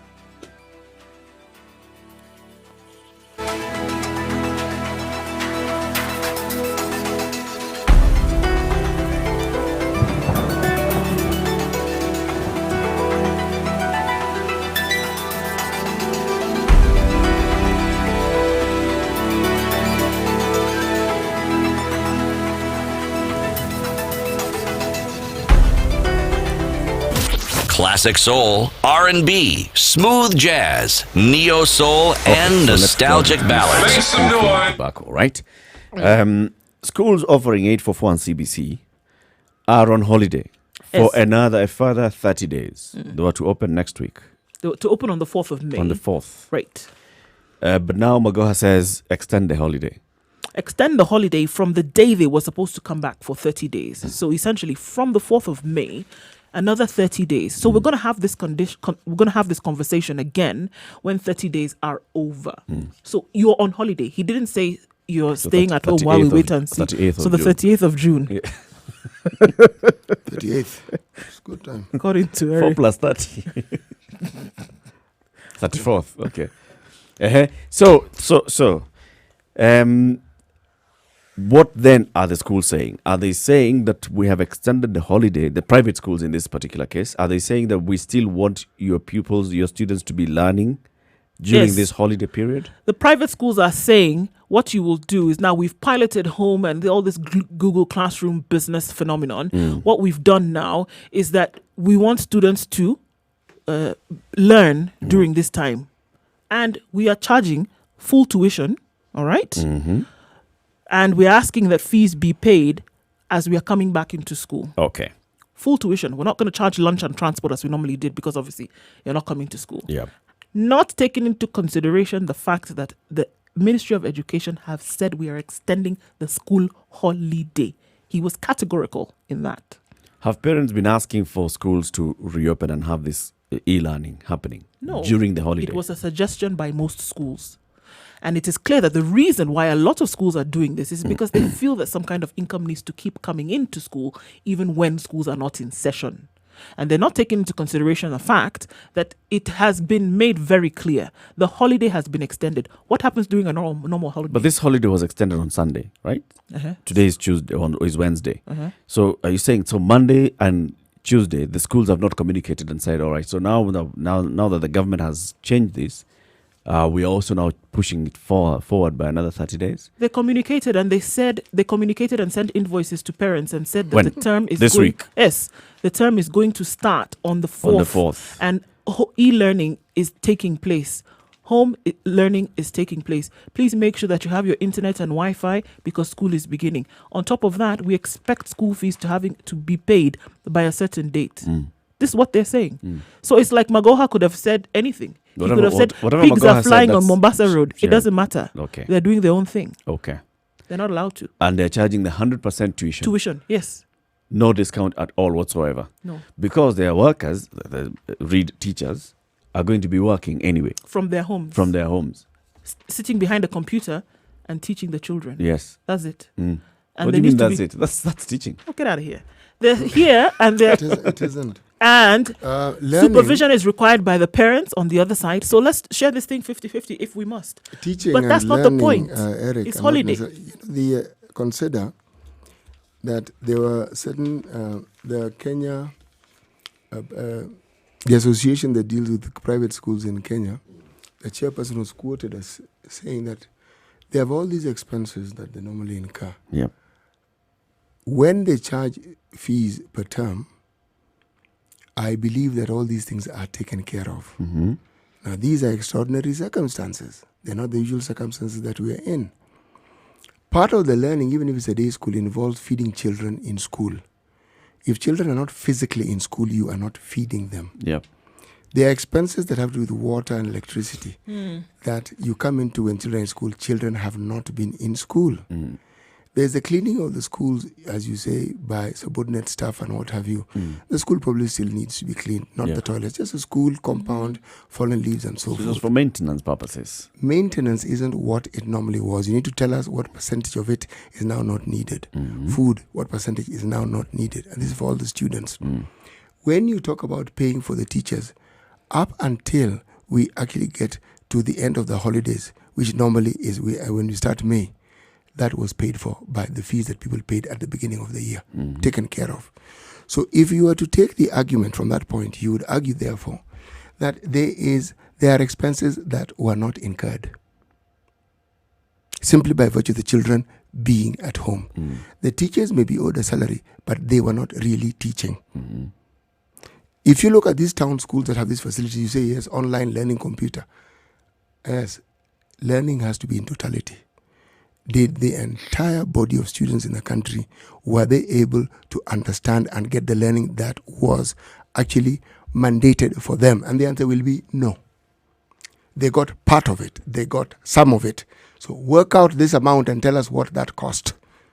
But to simply state figures without breaking it down to understand that it's cognizant of the problems that we are currently facing, these people have gone into la la land. They need to wake up. I don't even understand why they're insisting on teaching in classes when it was clear from the Ministry of Education that the holiday has been extended. Why is that so difficult? I don't understand. Must it be said in a different language? Yes. For them to get it? You can't be chasing after. There is a reason why they said the holiday has been extended. Is it possible? Teaching should not. Is it possible that the private schools, the individual private school, is basically looking at things and saying, all right, what is the reason why the government has extended this? Is because it knows that countrywide it's not going to be easy or possible to offer learning. But because we have been able to come up with this program and we know the capacity of our parents, that they will probably, most of them will be able to offer online learning for their students or to provide the infrastructure for online learning, we are going to roll out learning online. And so let's go ahead and do the best we can during this period. They said it's holiday. Why are you even thinking for? What happens during a holiday? Why do we have a holiday? Exactly. Why we have a holiday, and that's what I was starting to say, is that's what Magoha was saying. So clearly, we cannot say schools are reopening because there's going to be a huge imbalance across the country. Not all students are going to be able to access e-learning. So take a break. So this particular school, the private school, this particular school is looking at its population of students and parents and saying, all right, so countrywide they may not be able to, but we can. And now let's go ahead and roll out learning on the e-platform for those 30 days. It's to the benefit of our candidates. It's to the benefit of our other students. It's also to the benefit of parents who are wondering, so when you have an extended holiday, what exactly are we going to do? What is it that we're telling our children? Are you on holiday? Are you not? So let's answer all those questions by providing a platform through which you can learn. So basically, they're being proactive here. Private school. If that were the case. So if this private school, let me just finish this. If this private school has come up and become proactive and said, this is what we'd like to roll out, go ahead and learn. And therefore, now we are saying, because teachers are still going to be able to prepare their lesson plans, they're going to be able to offer the classes on time, the entire timetable as it would have been from the 4th of May is going to be in effect. Maybe we have math in the morning, double math in the afternoon. Whatever is going to happen will still happen, but on a virtual Google Classrooms and the rest, pay the tuition. What you're not going to pay is you're not going to pay for lunch, you're not going to pay for transport, you're not going to pay for the other administrative costs. But for tuition, because tuition is still being offered, pay for tuition. Tuition is being offered in a different situation and different circumstance, whereby it's not normal. And because it's not normal, that means that you also are not doing it in the full capacity in which you normally would as a teacher or as an institution. But maybe you're doing it. Maybe it's also more difficult for the teacher. It's also more difficult for those who are at home in terms of the parents and the teachers, which is why then it doesn't make sense for the full tuition then to be charged. Also realizing, look, if this is this, and Magoha was clear, if parents see that this online learning can actually take place, then there must be an agreement between teachers, between the school and the parents. What we're going to call it essentially is holiday tuition. We're not going to call it as part of the curriculum and syllabus actually being completed. That one, he was very clear and said on this one, we're not going to call it that. And this is why he went on further to make the statement that he did, is that when schools eventually open, we will continue from where we left off at the initial closing. So that means anything that you do in the interim, it is for people to continue maybe keeping their brains fresh and wired, but in terms of a national curriculum that we are following, we will pick up from where we left off before. Understand, he's not talking about the international system. And we have private schools who are offering the national CBC system. So they also fall into the same category. If you agree to say that you want to do this online learning so that you can keep your students sharp and fresh, carry on. Agree with the parents. The problem is, though, that schools are taking advantage of this and are charging full tuition for something that is shared between parents and students and the teachers. It is clearly shared because you on your side, you have to get your equipment in place. You have to have your conducive environment in place to get this teaching and this learning and this understanding. It's not working. You've got to provide your child with a laptop or whatever gadget. And then you also have to ensure that there's internet. Yes. And you're constantly. paying for that constantly. You can't be off, right? Second to that, looking at this report and what we heard yesterday from many parents is that they're offering 2 classes a day. 2 classes of 30 minutes each per day. So you're in class for an hour and they're still Okay, coming to charge so you full this- tuition. I think this they is should where come now and the go and issue sit comes. down, I beg. So, with what the schools are saying, what the private schools are saying is, we are going to offer 2 classes a day, but we want you to pay full tuition. Now there we 2 can have- classes, one in the morning for There- 30 minutes there- and one in the there- afternoon for there I 30 come to your minutes. side now. Will you allow Hey. me to take a little further back? Yes. Of the schools we have in this country, let's talk about primary schools first. How many of them are connected to electricity? Schools or homes? Schools. The priority when you hear of this universal electrification of, they tend to go to schools first. And the neighboring homes and households can then draw from the school. So I cannot answer that question. Go on. Yes. And now I'm asking, you are not going to be talking about the availability of this and that and this and this. Let's just ask the basics. If you are talking about internet access, again, you have to ask the question, how many of our primary schools in the country have access to internet? Are you asking about public or private, City? Brother, I am asking about everything. You know why? In many rural areas, private schools tend to be even more disadvantaged than the government schools. It's private is what you used to call harambe, meaning there's an area where there are children and there's no education being provided for. So let's cobble up something so that these people can learn. When you get nearer to the economic or commercial centers, is where you get private schools that may be a little better equipped than the government schools. But the government schools tend to be better equipped. That's just actually the simple truth. So most schools in rural areas tend to be government. That's what I'm saying in short. We hear you, City, but you see, here we're talking about the schools that have come up with online learning programs and have written to their parents and said, we want you to pay school fees. Not all public schools have done that. Not all private schools have done that. It is those private. So if a private school has looked at its population, like I said, a population of students and a population of teachers, and said it's highly likely that, well, because of where we are, because of the caliber of parents that we have, they have access to electricity, they have access to internet. Even if they haven't paid, but they have, it's accessible. Then we roll out this program. Those that don't will obviously not. Let me take you a step further. If you look at private schools that follow a curriculum that is not necessarily Kenyan, that learning is not being developed by our people here. It has already been developed. Because the examination of it, the outcomes of it are determined by those boards outside, not Kenyans. Yeah. So that one has been in place. So they have invented nothing. Let's start there. Okay? So, what are we discussing? Applying it so that students can apply it. Students can do so without their help. What? If you Students can learn without the teacher's help. No, without the local teachers, the schools the children go to. That learning is accessible to anyone who is doing that particular, who is enrolled in that system. Yeah. Learning can happen anywhere, even during any time. But why do you choose to take your child to school? No, I'm actually forwarding this idea because there needs to be that interpersonal interaction. I'm saying if you're talking about a curriculum and access to the curriculum, you do not need the school. That's what I'm trying to tell you. You need the teacher. No, you need a portal where that learning is offered.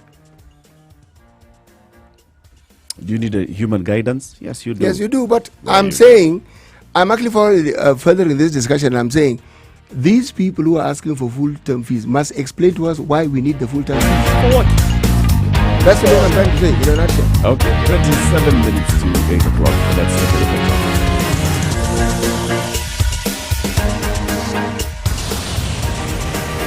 All right, looking at what may have changed right around Nairobi. Not much on Mombasa Road today. It looks all clear heading down towards the Nyayo Stadium roundabout and then onto Uhuru Highway and into the CBD. Looks very good. Coming off Thika Road onto the Pangani underpass and then through to the Globe Cinema roundabout.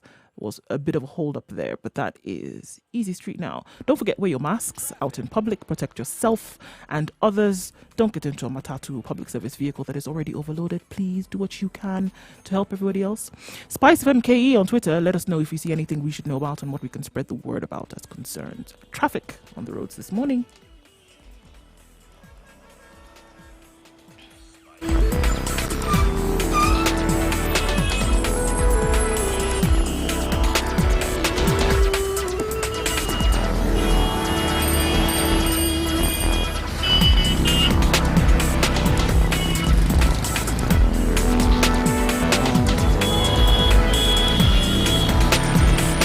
All right. Spice FM. Spice up your life.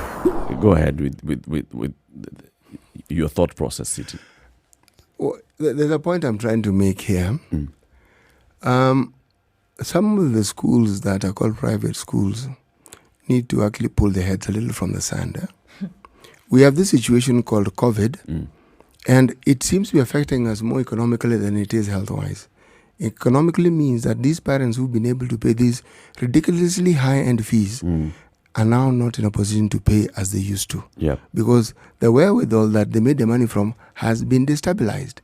So align your thinking with theirs. If you don't, what's going to happen is parents will think of alternatives. And once they think of alternatives, they'll stay with the alternatives. The terms and conditions that made it possible for many parents to pay fees in these schools was because their economic capacity was at a constant. It's been shaken. It has taken a downward spiral. It's the reality. So align yourself to this reality. You can't keep talking about normal fees paying 20%. It can't constantly explain. be a, If you okay, then Tell if you people what insist, it's for. explain. Well, Why must we pay? there's absolutely no logic that I'm seeing to saying pay full school fees and you're only going to offer 2 lessons a day. And then it's punitive. Should you How not many pay lessons by a certain do they normally have a day? They have lessons between 8 and 3. Okay. So by the time it's lunchtime, they've had 4 lessons, right? And they have another 3 after lunch. So 7. they have 7 lessons in a day. Now then you want to come we and tell me to shrink pay that to full 2. tuition, and they're in class for 1 hour because there's 30 minutes in the morning and 30 minutes in the afternoon. 2 lessons have been covered. Then you pay full fees. Yeah. And then on What's top that of that, logic? even with this, There's look, I'll absolutely no talk logic there. something that I myself have seen. Even during this piloting program, almost somebody will come and stand, he'll see the children are in class, and then he'll take off. The teacher. Yes. You can't find him. You don't What do know you mean where. take off? So what does this? What There's does? space. You see where you are now. If you're behind the computer, usually we'll be the seeing camera your is in where you're face. sitting. So if Yeah. you focus on the space, Space, we glass. And are you hearing the teacher doing something? He Like maybe has said. has They're not there. gone. He has gone. Oh, they were you can, piloting. So then you assume that's ask one the of those class phantom teacher, lessons sorry. that they offer Yeah, students. phantom. You say this one phantom class. We are learning the act of disappearance or what's going on here. You ask the teacher later on what exactly happened. Oh, we'll follow up with the teacher and find out. This is piloting. So what is going to actually happen when you start teaching? And is it going to be more than, Just pay and we'll get find back out. to you. All these other things you're getting back to us. But the invoice, you have told us very clearly, that one you don't need to get back to us. You've told us that one you already know. Then you're charging full fees for this kind of nonsense? Absolutely not. Furthermore, I had a call with somebody from the Ministry of Education yesterday. Yep. And as far as they're concerned, right, they want to know schools who are actually charging fees at a time where there should be a holiday going on. Number 1. Number 2, he has very clearly stated that it should be, he call it holiday tuition. And any parent then who wants to pay for this, they can go ahead and pay. But people should not be coerced into paying school fees during a time when the government has said that it is holiday. So here we are, we're dealing with direct flouting of rules here, and it shouldn't be the case. And I'm saying it's about time that parents, before you could prove desperate because you needed to be in a situation where your kids are being taught, parents need to understand that in this case, there are certain things that the ministry has said, this is the way in which it should go. Schools ought to abide by those rules, and you have every right then to carry it forward. This is a joke.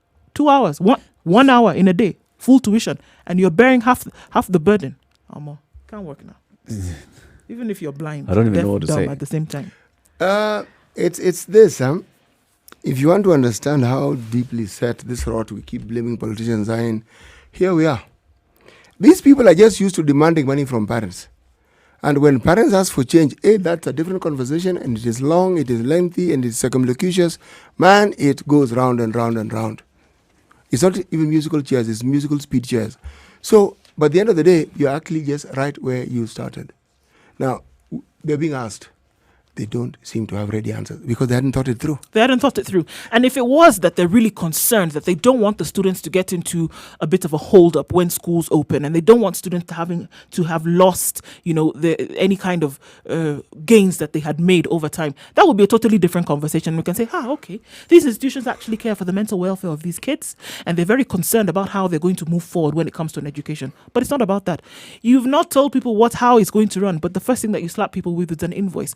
And I wish it was one school. I wish it was one school that would say this is an example of what somebody's doing, but it is across board. It is across board, whether you're dealing with local, whether you're dealing with international, whether you're dealing with national. Everybody has jumped on this gravy train of online learning so that you can charge something. At the end of the day, you want some money in the kitty as opposed to making sure that students are actually staying afresh when it comes to learning. And that's actually quite a pathetic state of affairs, I think. The nation has a story on this. Parents clash with the private schools and online classes fees, right? There's a school this is Riera Road Primary and Riera Springs Primary. Parents are being asked to pay between 13,500 and 17,500 per month for pupils between grade 1 and standard 8. So by the time the term is over? So those are 3 months, right? So let's say grade 1 is 13,500 per month. This is also being offered to those who are not who are not learners of Riera. So what you need to do is you pay a 3,000 registration fee, and then you now pay the 13,500 or up to 17,500 depending on your class level. What is being offered here is online learning, but the parents are saying, look, just like you've been saying, Ndu, these people are at home. They are consuming more here in the house. There's electricity. You are telling me to invest. Not you're telling me. I'm required to invest in infrastructure. Right. This is a laptop or a computer and fast and accessible internet, good internet speeds. So how is this gonna? What logic is being applied here?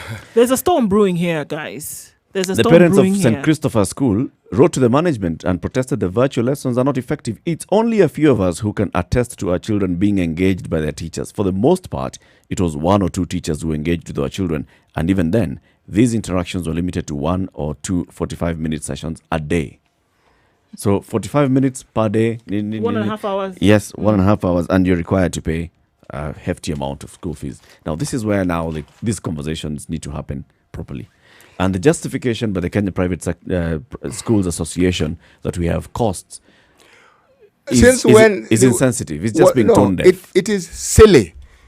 Did the costs suddenly arise when COVID came about? They've always been costs. Always been there. But also at the same time, you must also realize that the people, your stakeholders, the parents, have lost jobs, have lost livelihoods, have lost incomes. Yes. Be alive to that reality. This person was able to pay you before. They're not able to pay you now. Incomes have dwindled. So now let's live with that reality. So what do we do? Among the things that you can do is reduce your own cost. Like I keep saying, unless our government starts by leading and showing everybody else that we have We're also costs, taking, we can cuts. reduce costs, this is going to happen. Schools are just sitting there thinking, I need to pay my teachers. No, you don't need to pay your teachers 100%. Talk to them. Have a discussion with your teachers. They also understand these things, man. Reduce your costs. Then now come back and tell us. Talk to everybody you pay. We have reduced our costs to this much. And for us to be able to run, we ask that you do this. You pay this much. Let's have that conversation from that point. You can't just say, we have our costs. So you Konya don't have costs. You know, said, the main stakeholders, parents and teachers, Yes. parents and students. No, you're not stakeholders. No. You're indentured slaves. You, look, when people have partners, see, they have a conversation. When you want to do all these sorts of crazy things, you want to take the children to Spain, or you want to take them to Uganda. Don't you have a long conversation with the parents? Yeah. Who eventually end up paying fully. No, then they find out that the hotels, first of all, the transport you said the children are going to use is not the one they It's not use. the one they Yeah. use. It's some rickety bus that You don't pray even to say- God. Yes. They reach. And then they tell you this picture of this hotel, you say, man, my children are going to have a hard time. Then they take your children to some 1.5-star hotel, where they are. You wonder, what did we pay for exactly? And it was group. They go abroad. Let me tell you, these private schools are going to wake up if they want to survive. They need to be equal partners with the parents who take the children there. It doesn't matter what the parent did. It doesn't matter what the job is. Everybody has been affected.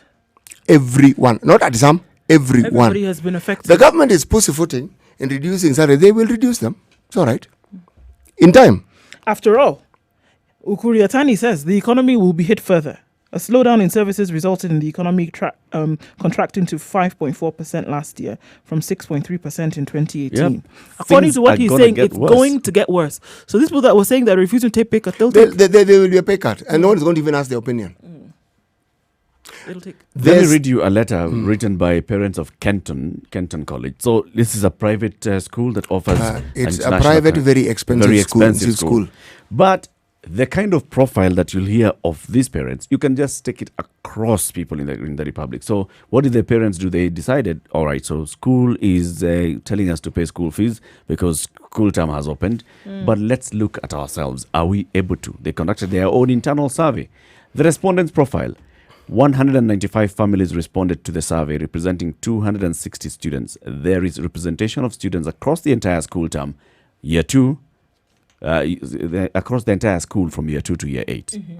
So 64% of the respondents are either self-employed or business owners. 64% of the parents who responded, self-employed business owners. COVID-19 has had a tremendous impact on their financial position as follows. 18% of the parents have lost 80 to 100% of their income. Yay. 23% have lost 51 to 80% of their income. Whoa. 27% have lost 26 to 50% of their income. 16% lost up to 25% of their income, and 16% of the parents have had no impact. All right. So 84% of the parents who responded have had one form or other of serious impact, up to 25% upwards, up to losing 100%. 25% ndio kidogo. The rest, Yeah. up to 80%. Up to 100% Have of lost all income, income. gone. All right. 93% of the respondents have professional commitments, either working from home, the office, or both, making the virtual learning experience problematic in terms of parental supervision. So now this is where we are. Now they're saying, look, if this is where we are at in terms of our capacity to pay school fees, Well, how are you thinking? take finger, point, hit Head. your head, and shake your head. You want 100% fees? Are you normal? Nini mbaya? Nini mbaya? How do you think it's going to happen? This is from Kenton. Yes, we are saying it's high end. They pay a lot of school fees. It's hefty amounts. But if you just take that, take And to imagine any those who are school, lower. take to any school, take to the ones that have been quoted in the newspaper today, any school, you'll find those figures are almost the A same. fairly representative. Fairly representative. Because, you know, A majority have lost at least a quarter of their that's the income. minimum. That's the minimum. Others at 50, others at 60. 100. Some are in places where they've lived in for a long time. They're thinking of moving. Yep. 'Cause it's not that they want to move. They can't afford. They can't You know, when you afford to hear stay where they are. 18% of parents have lost up to 100% of their income, What does that tell 80 you? to 100%, 18%. You're saying a fifth of people who are in private businesses or earned gone. Closed. Finished. Hakuna pesa, no money. And You it's not can't a fairy do the tale. things you're This going is to the do. reality. This is the reality. You've actually done nothing wrong. And you know, I think unfortunately what we see is that we see, unfortunately, quite an arrogant stance from the administration of many schools now. And it's not about let's reason together. It's about this is what we have said, take it or leave it. They'll find that many people are leaving it. Essentially, we They are have used no to choice. earning this They don't money. leave it. They We leave are it. They used have to no earning choice. this amount of money, Yeah. and we want to continue earning it. So Regardless of whatever you the plan how you're situation going is to out give us there. our money, but we want our money. If not, don't come to school. Hey, it's okay now. They'll not come. It's They will not. come. It's not possible. I'll also read you now another survey conducted by parents of Banda School, another international school that also is at that high It's called high cost. high cost school. All right. 12 minutes to 8 o'clock. This is the situation. It's Kenya's biggest conversation. We'll open up the phone line 0719 012 600. That's 0719 012 600. What is your school asking you to do? Have they given you like a 60% discount for the next school fees term? Minimum. Or have they given you just 5%? Others pay 100% of tuition while still learning from home and get 2 lessons a day instead of 7. This is madness. It is madness.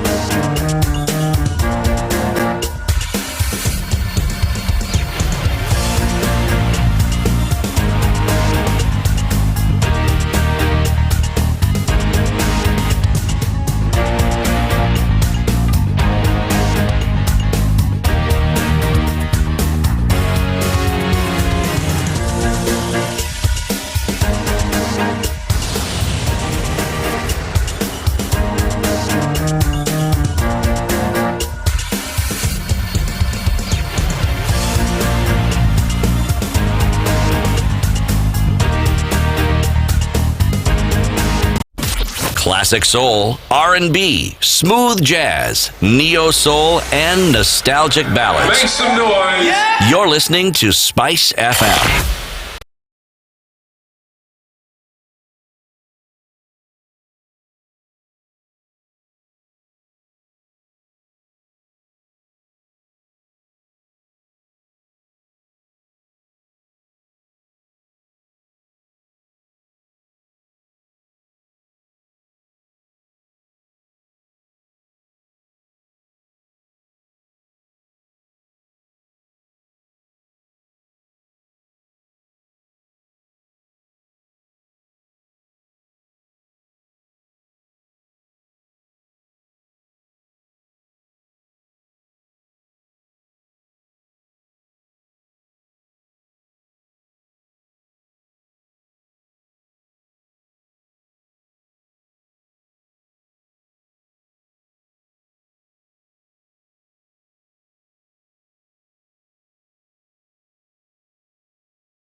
Okay, so we have this what is called school administration, and what they are basically how they are behaving. And now this has brought out a clash between parents and private schools, which are saying that they are going to offer learning via online platforms, and they're still asking for 100% school tuition to be paid, or in some cases the discounts are minimum 10 to 20% discount in various forms.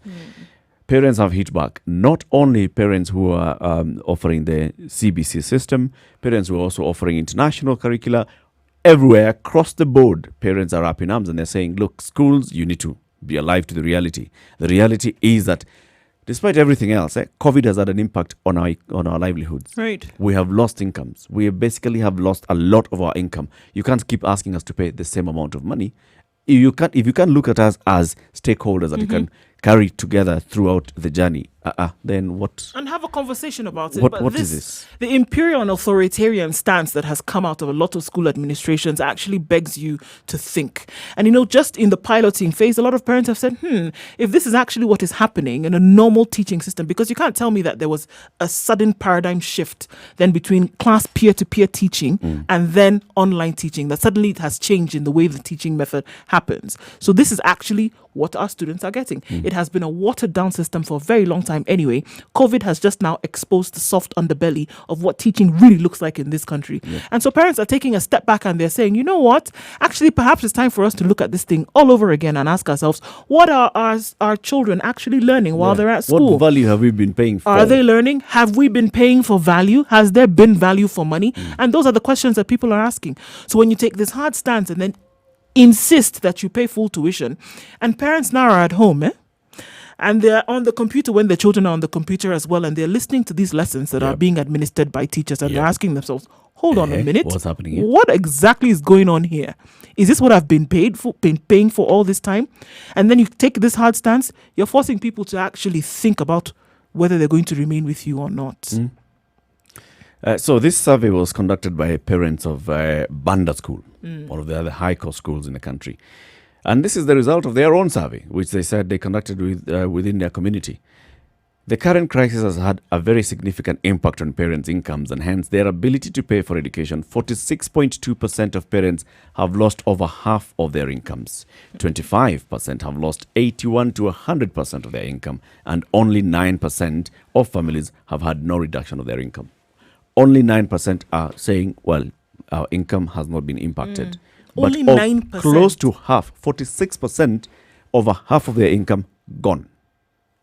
A quarter of their parent population is saying 80% to 100% of our income gone. School is saying, you know what, we can give you a 10% discount. You give me a 10% discount for money I've lost. I have lost 50%. You give me 10%. Cheers, okay. What have you given me? What have you Like given jokes.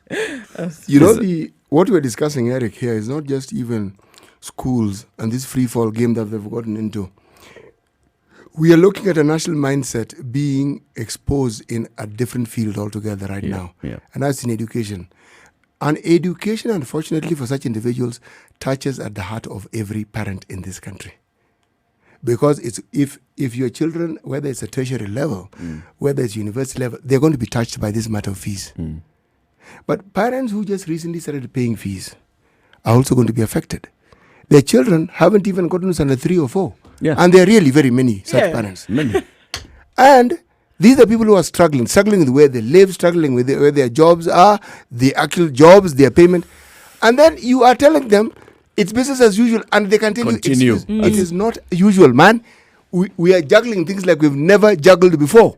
If the privileged of society are the ones that are reporting, because those two, Kenton College and Banda School, You have we to be are privileged. talking about the privileged in our society. Yes. If we are saying that over quarter have lost them. all of their income, these are business owners, these are senior managers. Gone. Business owner has lost an income. What does it mean? Staff, Down there, everybody have lost also income. Some will lose income, Senior some will actually manager, be sacked. yes. Senior manager has lost income. That means everybody below them lost income.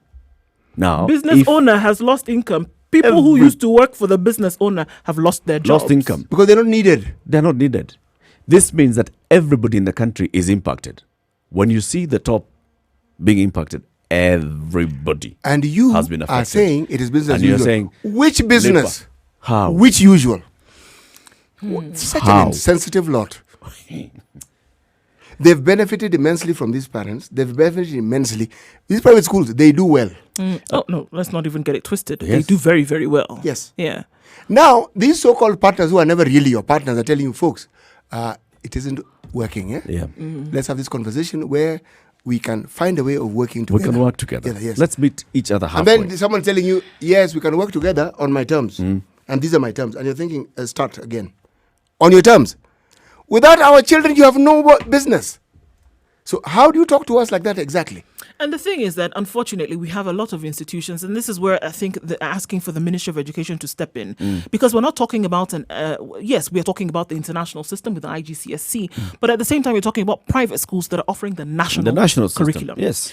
And the Ministry of Education needs to step in here. And we spoke about clarity the other day. And communication.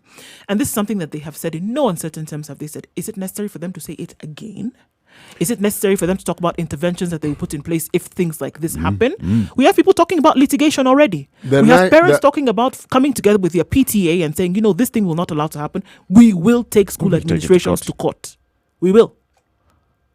Does it have to get to that? Why must we get People who are involved in the education and administration of schools, I'm one such person where I'm chairman of a local government school. We have had conversations on telephone, not online. Before COVID, people, when it began and weren't sure, telephones are connected. There are people under. So you actually have a meeting. You have a full board meeting. No one is seeing each other, but you have a board meeting. Now we're planning to have yet another such meeting. You know why? There are people who are paid by the board, but that depends on fees. Children aren't coming to school. Yep. We are having a discussion. Yep.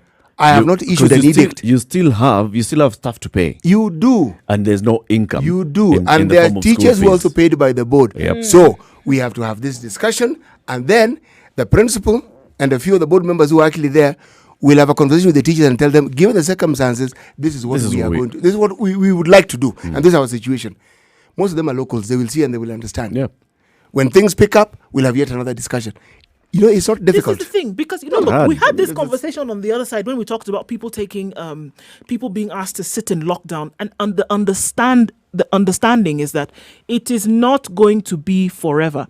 It's the same thing that can be applied here. This is temporary. This is temporary. So even us who are saying that you cannot pay the school fees now, especially when you're being asked to pay full for something that is not complete, it's the same thing. We know we're going to get to a place when we come back to pay full school fees. You know why we have these teachers not paid forever. by the board? Because sometimes the government can't afford to send you a teacher. Yeah. But it's a local school and children need to be taught. So that same fees paid by locals is what you used to pay. Local these people. community sits and decides. Yes, and sometimes the government will send you a teacher, so that person is not needed. Yeah. They are not unaccustomed to being unemployed. They know get that. it. Coming to the top of the hour. This conversation continues into the next hour, but let's first of all hear today's proverb.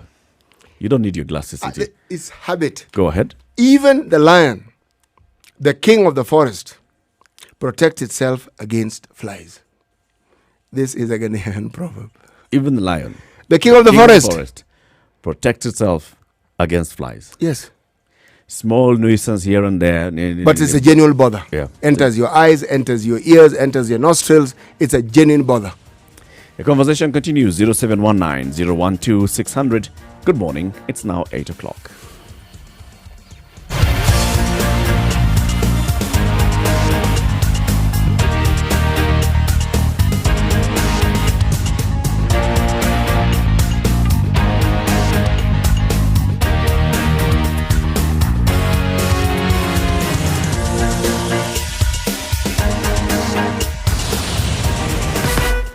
Is it looking any different around the city of Nairobi today? Not really. We don't see much traffic in any area. A little bit on Mombasa Road, but that is something that we can forget about quite fast. Other parts of the city, getting into the CBD and out will not be a problem today, or probably any days in the coming future.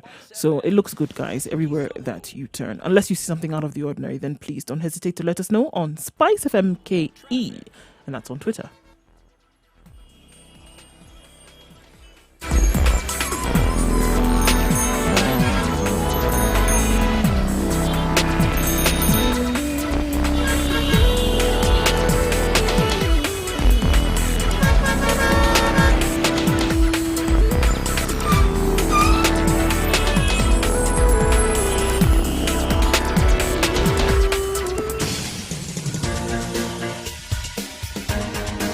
This is The Situation Room, the home of hard-hitting political commentary and penetrating insights about the state of the nation. This is a talk radio experience like no other. The Situation Room, a place for hard truths, debates, and elevated conversations. The Situation Room, witty, political, engaging, deep, controversial. In the room, we have C.T. Muga, researcher, academic, seasoned political observer, a fountain of wisdom in these politically uncertain times. Ndu Oko, Nigerian by birth, So we're talking Kenyan about by school choice, communications expert. schools I thought you were going management. to say school madness, Yeah, which is school also madness appropriate. as well.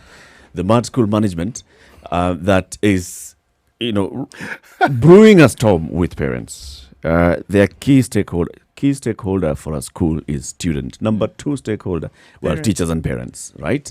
They come in very close second. Here we are. Schools are saying, those that are offering the national curriculum, they're saying, well, Education CS has told us that we have an extended 30 days of holiday, but we want to roll out some e-learning program. And they have written to schools and sent invoices, to parents and sent invoices and said 100% for tuition. And what you're going to get is you're going to get 2 lessons per day. 2 lessons of 30 minutes each, 2 no less. 30-minute lessons per day. In a normal school day, You're in school for where 7 you're paying hours. that other 100% tuition and they're going to school, you get 7 lessons per day. Logic Out the window. Does here, it not bear window some there. really eerie resonance with the issue of isolation, with the issue of quarantine? It's everything about our society. It is us. You know, this one's not Everything we about, talk about. If you look at it, it's just showing the underbelly it's of. power play, by the way. And you're wondering what on earth is wrong with us. It's power play. Anybody who feels that they're in a position of power above you, They they will want to exercise lord it. it. Yes. They want to lord it on you. Then when they're Your supervisor at work, lording Lord- it on yes. you. Your school, load it on you, everybody. and when This they is can't it. load it on you, they quote scripture. Yeah. They quote scripture. And they say that the Lord is on their side. The Lord is on the side, especially the God who appeared in Psalms. Yeah. That's the one who That's knows the it. one. And then Chronicles. Yeah, that's the one that they'll quote. A friend of mine who works for an international school outside the country has basically just sent me a message that they have received. The top management of the school, from the CEO to the heads to the department heads, have taken pay cuts. All right? So this is the school itself looking at how we can reduce our costs, because we ought to give our parents some sort of discount. So parents have been given a discount, and this is why they're saying so. CEO is not going to get a single shilling in terms of a salary for the next 3 months. Principals are taking about up to 30%, pay cut. And then the junior staff, the teachers and support staff, are not going to get affected for now. But they've also been told, but let's observe and see, depending on the kind of feedback that we're also getting. Right. These private schools, none of them is coming out to say, all right, so these are our costs. I, as the director, am foregoing my income. My school head, is also foregoing a portion of their income. My teachers, the ones that we pay hefty amounts of money, are foregoing a portion of that so that we can pass that along to you, so that we can all walk this journey together. No, their conversation is, this is what we can do. So we are seeing not so much water being consumed. We'll give you a 10% discount. Pay tuition 100%. We move on. Painfully, in some schools, it's that we'll give you this percentage of a discount, 10%, if you pay the full tuition by a certain date.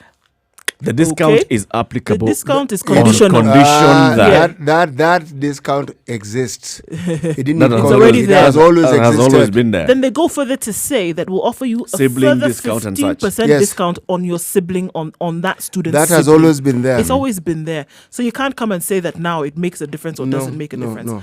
And unfortunately, in some schools as well, and this is just from it's a collation of reports from parents across board. And what they've gone ahead to say is that school administration has gone up until the point of removing parents' contributions on blast, like WhatsApp groups where they can actually have some kind of feedback, communication coming back to them. So there's no space for communication. So there's no space parents for started feedback. having a conversation. The school administration decided, Shut this down. Let the information be one way. How draconian can you get? Tell me about it. What sort of That's thinking is something. this? One-way Finger, communication. head. One-way communication. We are the ones telling you we don't want to know your opinion. We don't want to hear all these other opinions. The Wanapiga PTA kelele non-existent. Wanasumbua. wanasumbua. So let's just tell them how it's Kama wataki si wakae. Wataka. You don't know. Wataka. You don't know. Let's go to the phone lines. Our friend, Dr. Simon Kigondo. Simon. Hey, hi guys. Hey! Hi, Simon. Just in case guys does not sweet a lady. Just in case, guys. Dr. That's not, Kigondo, it's, yeah. hi, guys and lady. Oh, yeah. Hi, Simon. I'm very good. I'm very good. How are you guys? We're We're well. fine, thank you, Simon. Very good. I hope you've read the COVID-19 third report. I'll forward you and you see what we are doing to manage this. We look forward to We'll it. send it just now. I'll send it. It's on, Read it on air. maybe monitor me a number. Now, very, very good discussion you're having there. And there are several things. Several things come out when emergency situations like this come out. And I think we may not have all the answers, but we may have the principles of which we want to achieve as a society during and after this pandemic. And the first one is social good. Social good means that it is the responsibility of government to ensure that we have the highest standard quality of education, highest quality of health, Yep. and it must start in the public sector. Yeah? And if that doesn't happen, then what happens is that you get alternatives, which becomes the private sector, and then you look at the private sector as being better than the public sector because of several things. Maybe there's better equipment, there's better teaching, but when you look on the parent side, of course, there is some cost to it, and it is seen in higher fees, let's say. Yeah. Now, the issue is private schools have sat and maybe to declare conflict of interest. I am what is it called? You own a school. No, I don't own a school. I guide schools. You're a consultant. I am. Let me give you the. I'm a committee member, not committee. What is it called? Board. People who look at the school. I was in the board of Riara Primary. Okay. Yeah. Trustee. That's the one.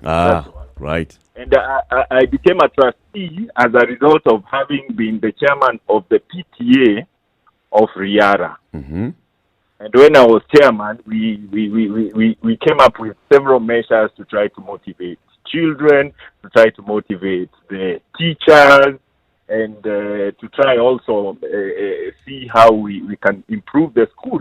Now, my point is, we cannot be hammering private school for coming up with, in quotes, solution to COVID, teaching during COVID. No, we are not We're not hammering them for that. Dr. Can we tell you where we're hammering, and then you can come for We're the, actually not even come for hammering that. them. Oh, no, they've not even started hammering. We are nuking them. Because actually blowing them out of the water in this case. Because like we said, Dr. let me just stop you before we now even go further, and then maybe you can come back on that point, right? Where we are coming from is that if it was clear with all the things that you've mentioned previously about making the experience better for students and all that other like, right? If that was the point, we would not see what we are seeing today, whereby you're actually telling parents who are at home not by their own choice, but because they are not working anymore, or because they have to work from home, they now have to bear the responsibility of teaching their children online, okay? It's half and half here. In some cases, it's probably 75-25, where you have a teacher who is sitting behind a screen and is teaching his or her students, in some cases disappearing, and then you have the effrontery to give an invoice to these parents of the full tuition, not taking these things into consideration, understanding the situation in the country currently, and still going ahead to make a move. My dear, we will not just hammer, like Eric said, we will nuke. No, but the school also, the school also, the teacher has to be paid. Then the teacher's output is education of the child. Yes. The teachers, the place, for instance, the running cost of the school. Of course, what are they running? School is on break. Let him finish. Go on. Yeah, so we are still paying security guards at the school and all. Yes, go on. Okay. We are cutting your ass. Yes. See, what would be fair, so to speak, is we may be arguing about fundamentally. Let's put it this way: private institutions of any caliber, their output is profit. Let's just put it that way. Yoni sawa and the layer. So what we would want to say is that in this, you would want evidence that in this time of COVID, for instance, when your maybe input expenditure is not as much, you'd maybe require to show us the books for us to say that you're making profit out of the ordinary. Okay. But you see, you're having a situation where even me, let's say the income will go down. You're judging the school by the situation. The parents, for instance, the parent has no income. Let's say some businesses may have closed or something. But you're saying, so it is not, for instance, the responsibility of the school that income went down. You see, we need to have a social situation whereby we can cushion this parent. Sorry, I'm talking like a doctor. We can cushion these parents so that they can be able to, one, afford food, two, be able to educate their child. Okay, so you've said it. My argument. Ngoja, Daktari. So you've said it, because I think now we are going round. You've said it. So how do you, you started with the word social good. Yes. And now you've come into cushioning, understanding what is happening with your stakeholder, the parent. Yes. How do you cushion them? Still bearing in mind that you're a profit-making, must you make a profit at this time? Now, the assumption, you have made an assumption that they're making a profit. That's what you've said. Primarily, no, this is a profit-making institution. What I say is that a private institution is fundamentally set up for profit, let's say. But they make a profit. They don't steal from you, let's say. For instance, at school, you pay fees, they teach, your children get education, and from that, they may make a profit. You see, what we are saying currently is that you're hammering someone without knowing whether they're actually making a profit. It's an assumption. Why? No. Sorry, Dr. Let's just take a few steps back before we go forward on a false premise. Unfortunately, we can't do that here. Okay? We are saying that schools are not in session. Okay? We're not even talking. Let's just take it away from the international schools here, and let's talk about the private schools in this country that are offering the national curriculum. Okay? Yep. Block 1 set. Number 2, the Ministry of Education, in no uncertain terms, made it very clear that we are on holiday, and the holiday is being extended from the day that schools were supposed to come back into session, moving forward from May the 4th. Now, that means there's certain things that have been removed from this equation already automatically. Lunch will not be taken care of. Transport will not be taken care of because you're not physically going to school. Now, what schools have done in a lot of cases that they've come and they've said, we will now employ the resources for online learning. This online learning, it takes a considerable amount of effort still from the home front. There's certain things that parents must do to make sure that their children are benefiting from this online learning. So essentially the cost is shared. It's a shared cost on top of what parents still must do. You have to provide the internet facilities, whatever that may be. You have to provide gadgets because they're already telling you that your smartphone will not work. You have to provide the gadget whereby your child can learn. What then, Daktari, taking all these other nice flowery things into consideration, what then is the rationale behind charging full tuition, whereby you're not bearing the full cost of supplying this tuition? First of all, the tuition charge is not the tuition charge when you're on session. It is. I'm telling you it is. I have seen those invoices for myself. I'm not telling you about something that I don't know. I am telling you the full tuition as it would be charged when school is in session is what is being charged. I'm not building castles in the sky. I am telling you what the situation is.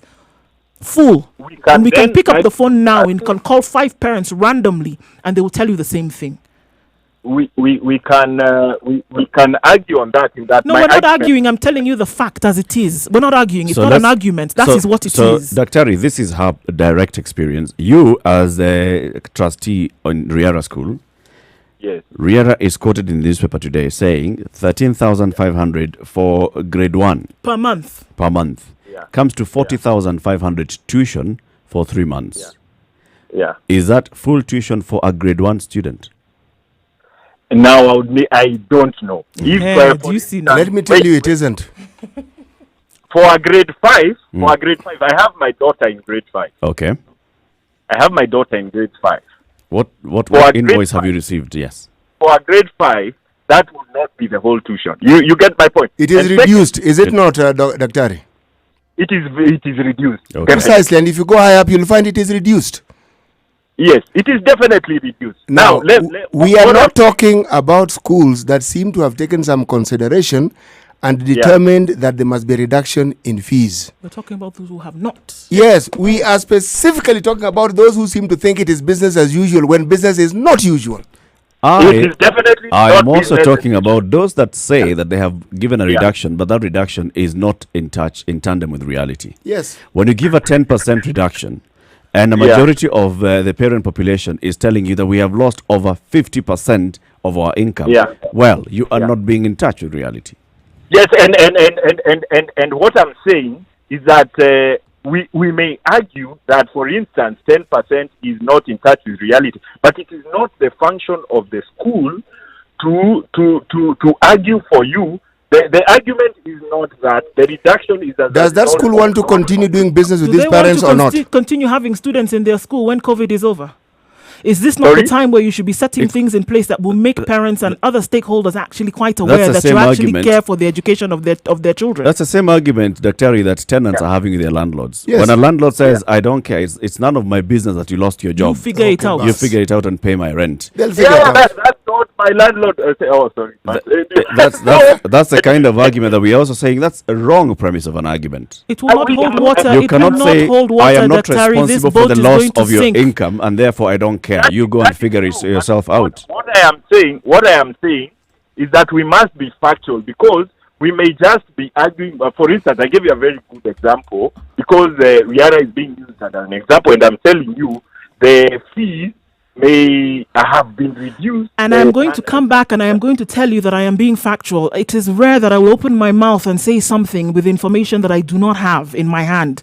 And in my hand right now, I'm holding an invoice from a school where the tuition is 33,000 shillings every term, regardless. We've not added the 16. Hold on. We've not added the 16,000 for transport. We've not added the 18,000 for lunch. So now they're asking for 33,000 shillings full tuition as of May the 4th. Fact. And let me ask you, What was the tuition? Daktari, I also have 33,000 shillings. Daktari, I have experience with Riara. I am not a regent like you are. But the point is, Riara is one of the most sensitive schools that try really hard to be in tandem with the parents. They try. Thank you very much. Pause. You haven't heard everything that I'm about to say. It has not struck yet, Yes, my friend. I am saying I have that experience of them calling you, talking to you. They know what you think. They do. Okay. Point number one. Point number two. This COVID is a new experience, and you as a doctor knows this better than most people. Correct. So the experience that we are having, and that's making us have this discussion, is because there are many other schools who have no clue that we have a problem. They are merely telling you pay more. Riara is doing well. They could do a lot better. A lot better.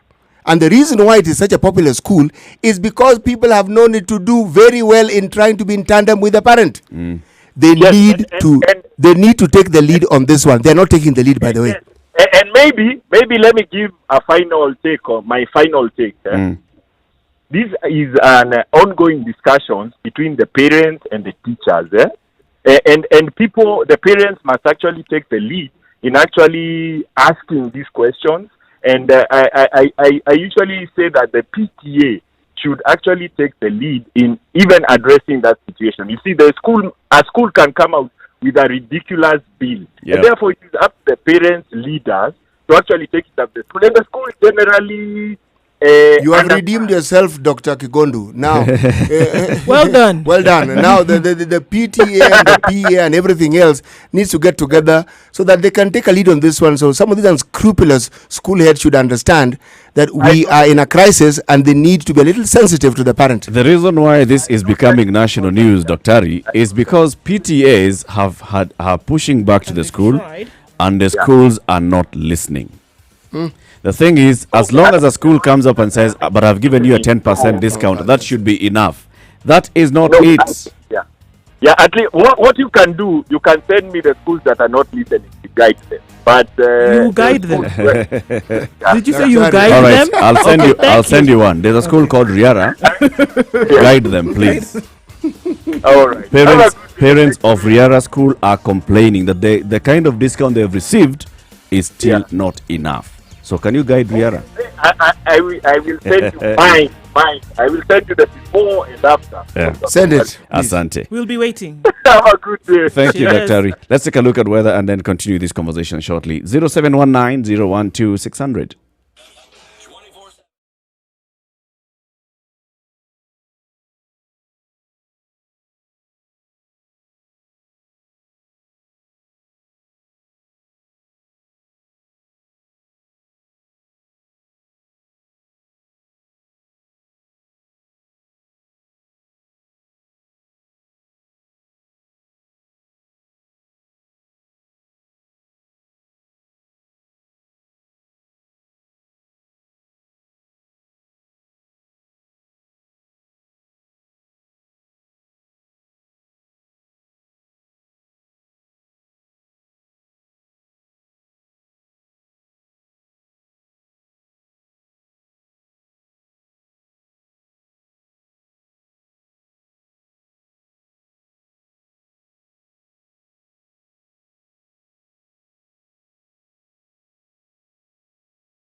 It's mostly cloudy in Nairobi at 17 degrees. The rain will come back in the afternoon with highs of 23 and lows of 14. Nyeri at 16 degrees, experiencing light rain showers through most of the morning, highs of 23. In Nakuru at 16 degrees, it's partly cloudy. We'll see highs of 23. Eldoret at 14 degrees, mostly cloudy today as well. It'll cool down though later. We'll see highs of 21 and lows of 13. Kisumu at 21 degrees is mostly cloudy, highs of 26 and lows of 19. It's 26 degrees and light rain showers being experienced in Mombasa with highs of 29 and lows of 25. Cloudy conditions in Malindi with highs of 29 and lows of 26. In Kampala at 19 degrees, rain showers expected through most parts of the morning, and it'll likely go on into the day with thunderstorms expected with highs of 24 and lows of 19. The rains have stopped temporarily in Dar es Salaam, but it's still cloudy. Rains will come back later on with highs of 28 and lows of 24. Johannesburg still experiencing quite some heavy fog this morning at 9 degrees, likely to go into rain showers later with highs of 15 and a chilly low of 6. And finally, for now in Lagos at 27 degrees, it's clear skies all through with highs of 33 and lows of 26.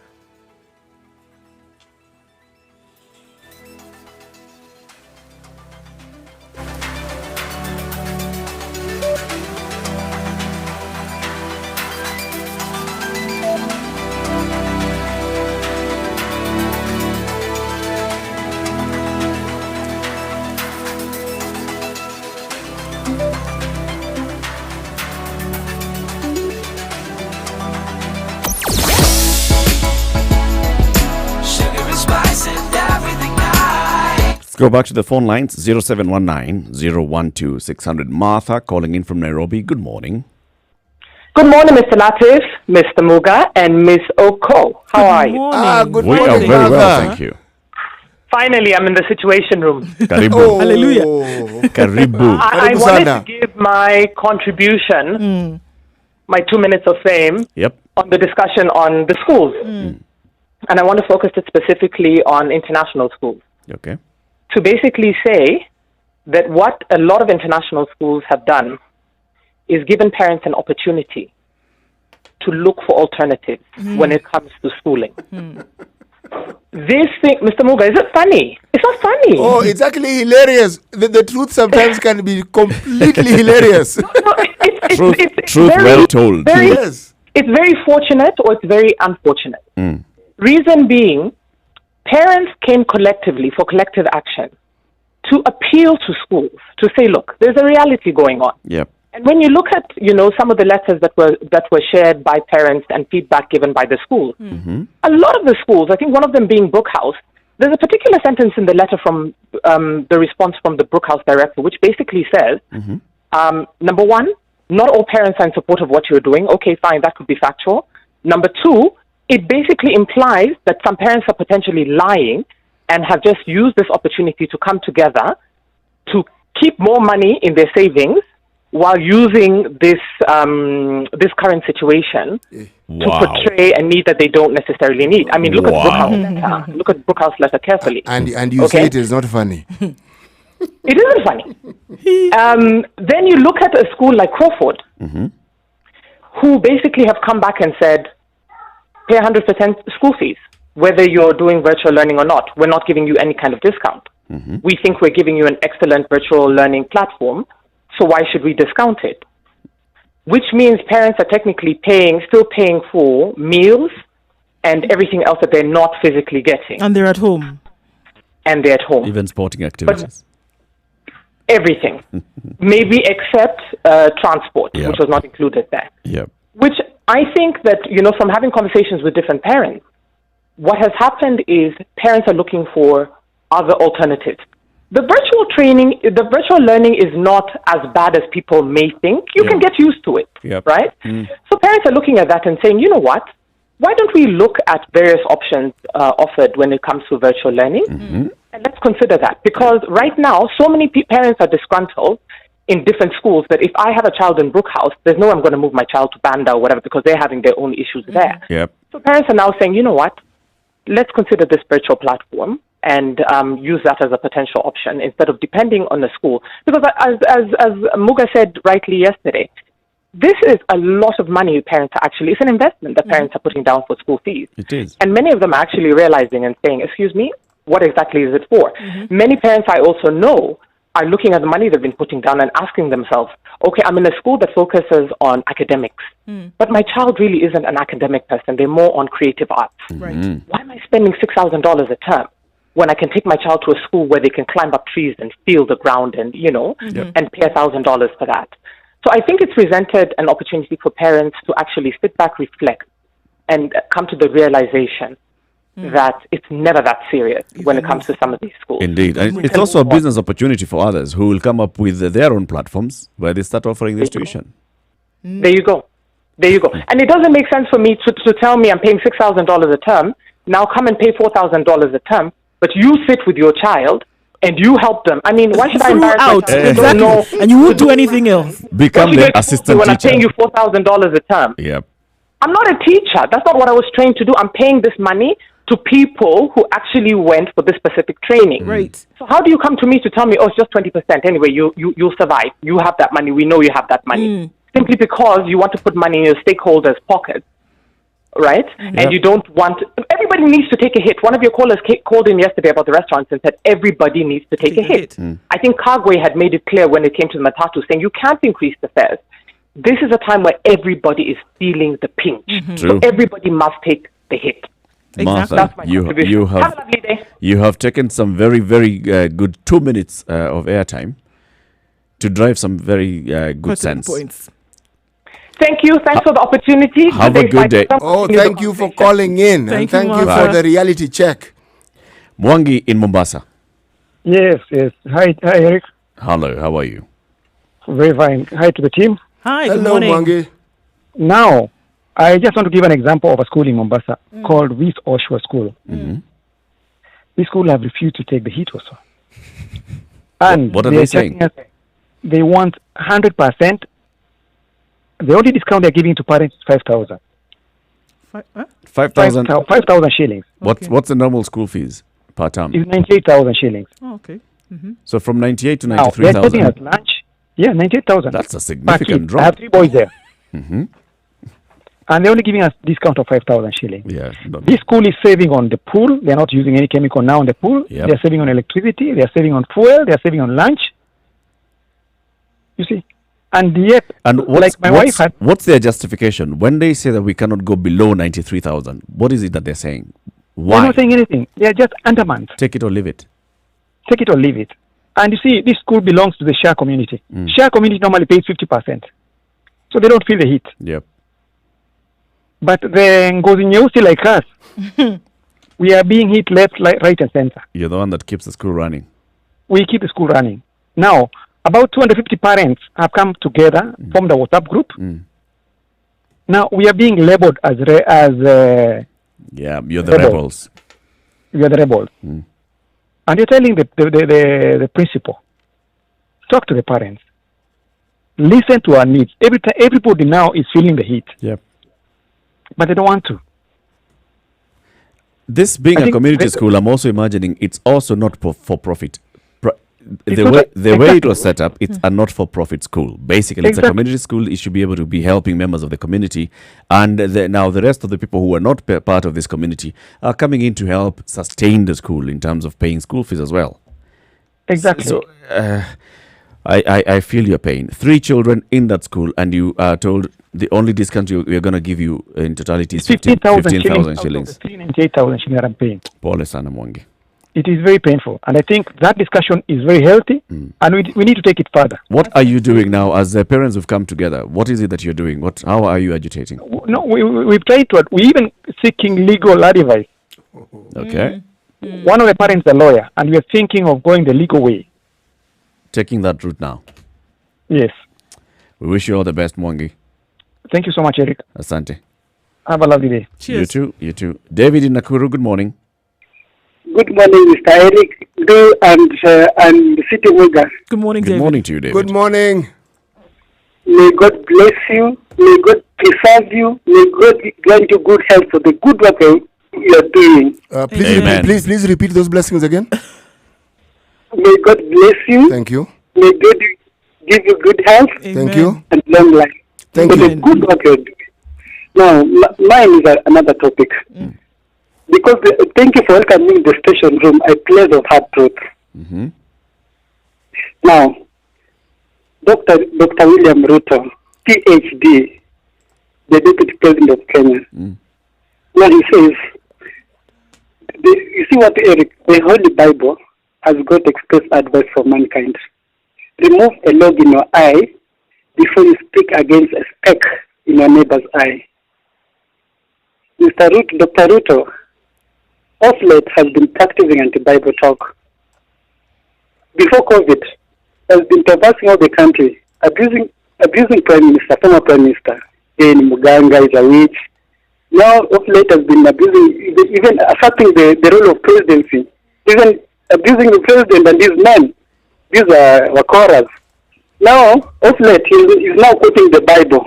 He's now quoting scriptures, like asserting the role of Christ. Is there a type of Christ? Because let me, Eric, let me explain you the scriptures he has quoted. There's Psalms 27. It means about trust and commitment to God. These scriptures were written by David. He was prophesying the death of Christ Jesus. And verse 1, Psalms chapter 27, verse 1 says, "The Lord is my light and my salvation. Whom shall I fear? The Lord is the strength of my life. Of whom shall I be afraid?" It means, Eric. Hello? Yep. Go Eric ahead. is listening. It means, let me explain to you. This portrays Christ in the Garden of Gethsemane and on his way to Calvary as he looked through the darkness, seeing the lanterns and torches held by those who were coming to seize him.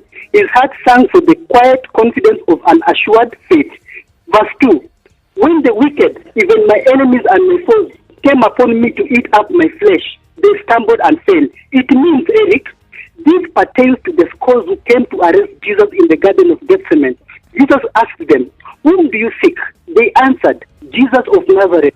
And then answered, "I am he." And when he said that, the scripture says they went back and fell to the ground, thereby fulfilling this statement by David 1,000 years earlier. That's John chapter 18, verse 6. Verse 3. David, thank you. Apana, asante sana. I think we get the point that you're raising this point, and we like, and we love the energy that you've put into it. But there are other people calling, so we want to hear them. Asante sana, David. 24 minutes to 9 o'clock. This is a situation room. It's Kenya's biggest conversation. Let's take a look at traffic.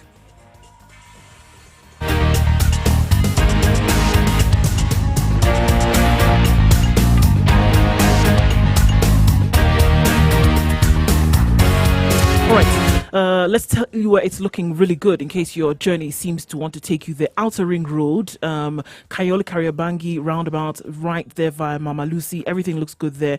Kibera via Yaya. It looks good there as well. The junction heading into Nairobi city. Not so bad either. Ngong Road, Valley Road, the junction mall, Dagoretti, Kikuyu. It looks good. And then you get in the city center and there's an accident at Kenyatta Avenue, right at the GPO. And that's holding up traffic getting out of the city, unfortunately. So approach with caution if you are in that general direction. Apart from that, everything looks A-OK. Spice FM KE, that's how you can reach us on Twitter. We still have some time. We'll see how traffic may open up or shut down. We need you to tell us what you see.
I have a very close friend of mine who is a parent at Kenton College. Mm-hmm.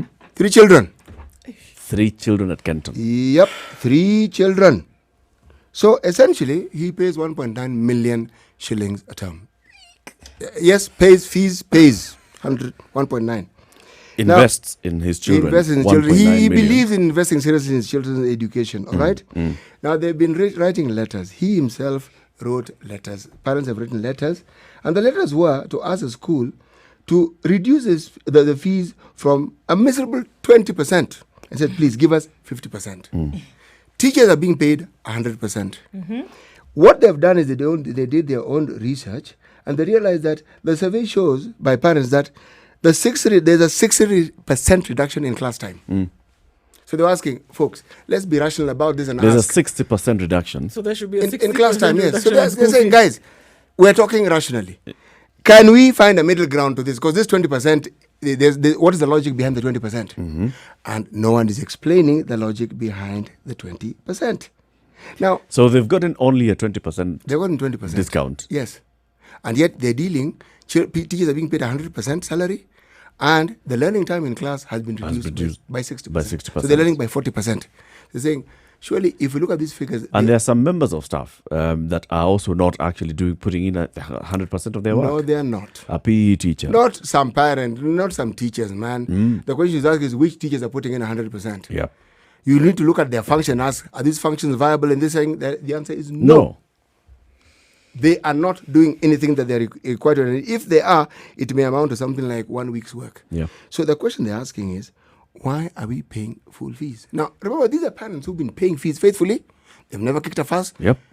A phenomenal amount that is mind-boggling. If somebody received this as a golden handshake after 30 years of employment in some place, And it that goes man in will a be term. singing and praying for you until the day he dies. Yeah.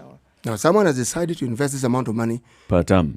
because they want the children to get a good education. We are saying these fellows provide a good education. Yep.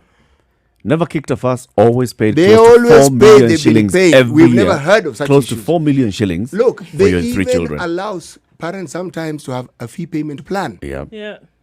But why are they not seeing sense in this simple matter? That these parents are saying, you're asking us to pay for things that we have not received and we're unlikely to receive.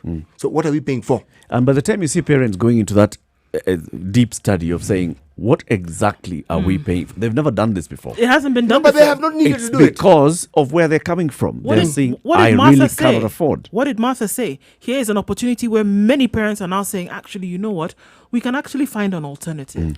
Because sitting home and also this online learning, even from messages that we've got this morning alone, is that people have been able to tell themselves and say, you know what? Come to think of it, what have our children been learning? What have our children been learning? Is there value for money? Let me take this thing further. Let me take this call. Yes, Dominic please carry calling on. in from Kembu, and then we can continue that example. Dominic, good morning. Yes, morning. How are you? We're Fine, thank you. Dominic. Yeah, no, I'm really excited about this topic today. And mine is very brief, and I have some questions that I would like you to answer. Number one, who pays the teachers? Your school fees. School fees. Is it the school fees or the government? If it's in The private TSC. schools, private it is schools. the school fees. But if it is the government, that is the TSC. If it's a government, it's a taxpayer. It's a taxpayer. Okay, a question as a parent, why do we pay the tuition fee? What does it do in schools? Which school?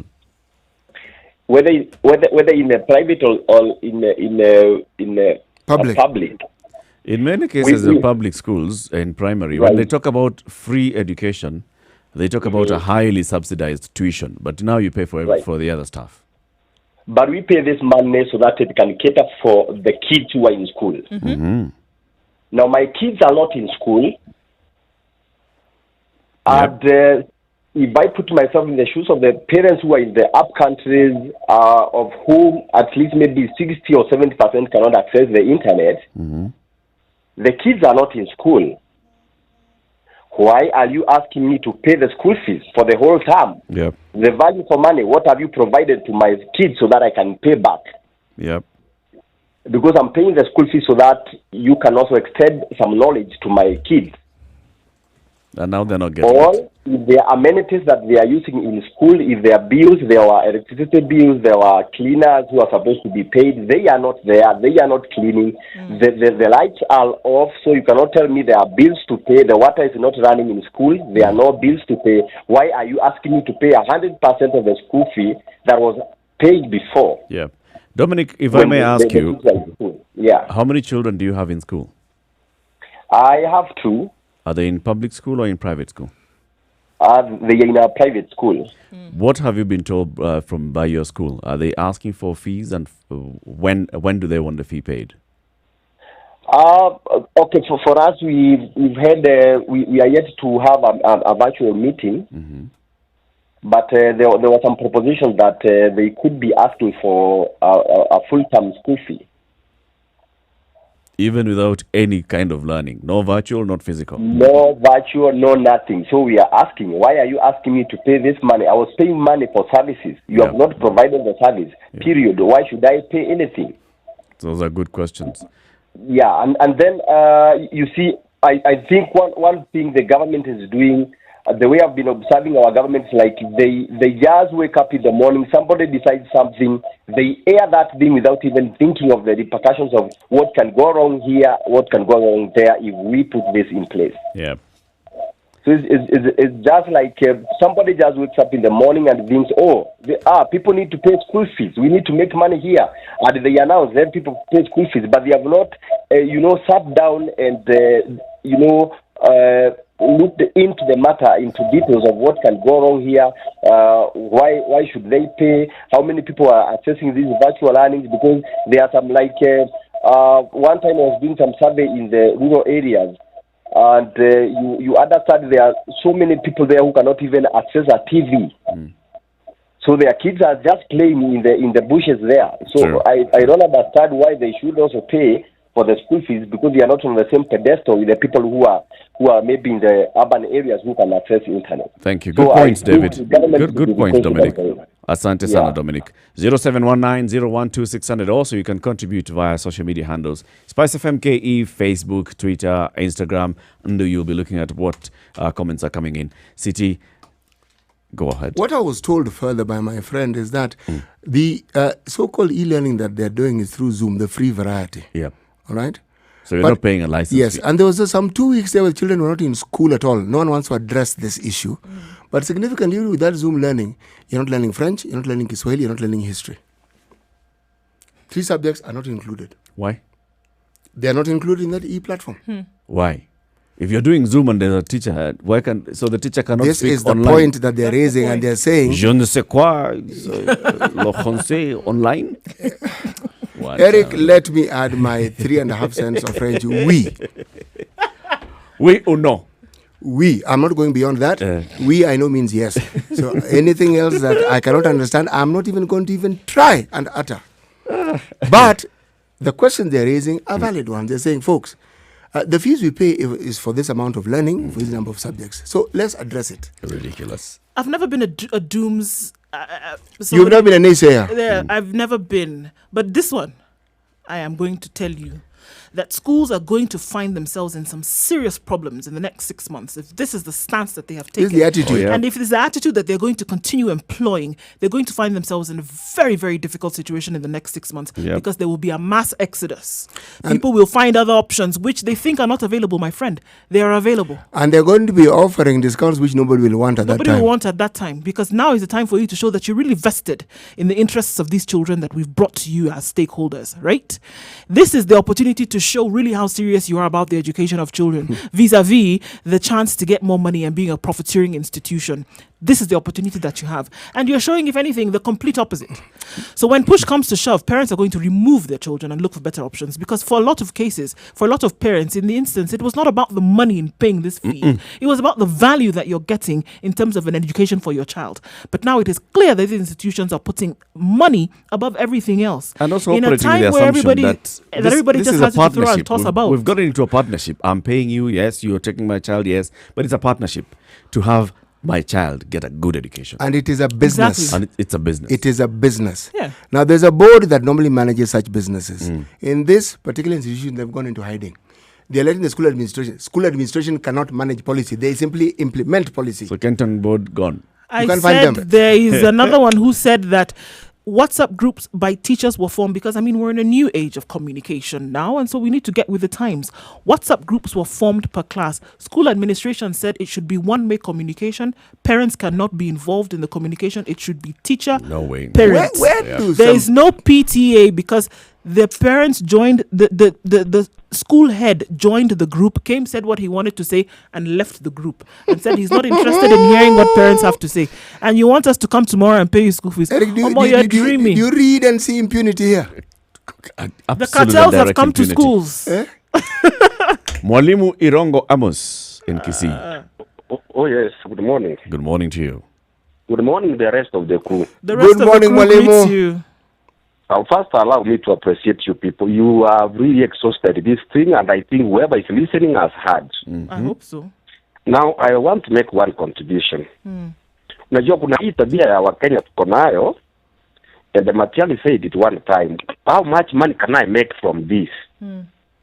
Now, people see a situation and they think, okay, now we can say we are online, let us pay fees. We are not doing anything, let us pay fees. I want to look at what the CS said, and although it has been said, let me try to emphasize. The CS was very clear. The holiday has been extended.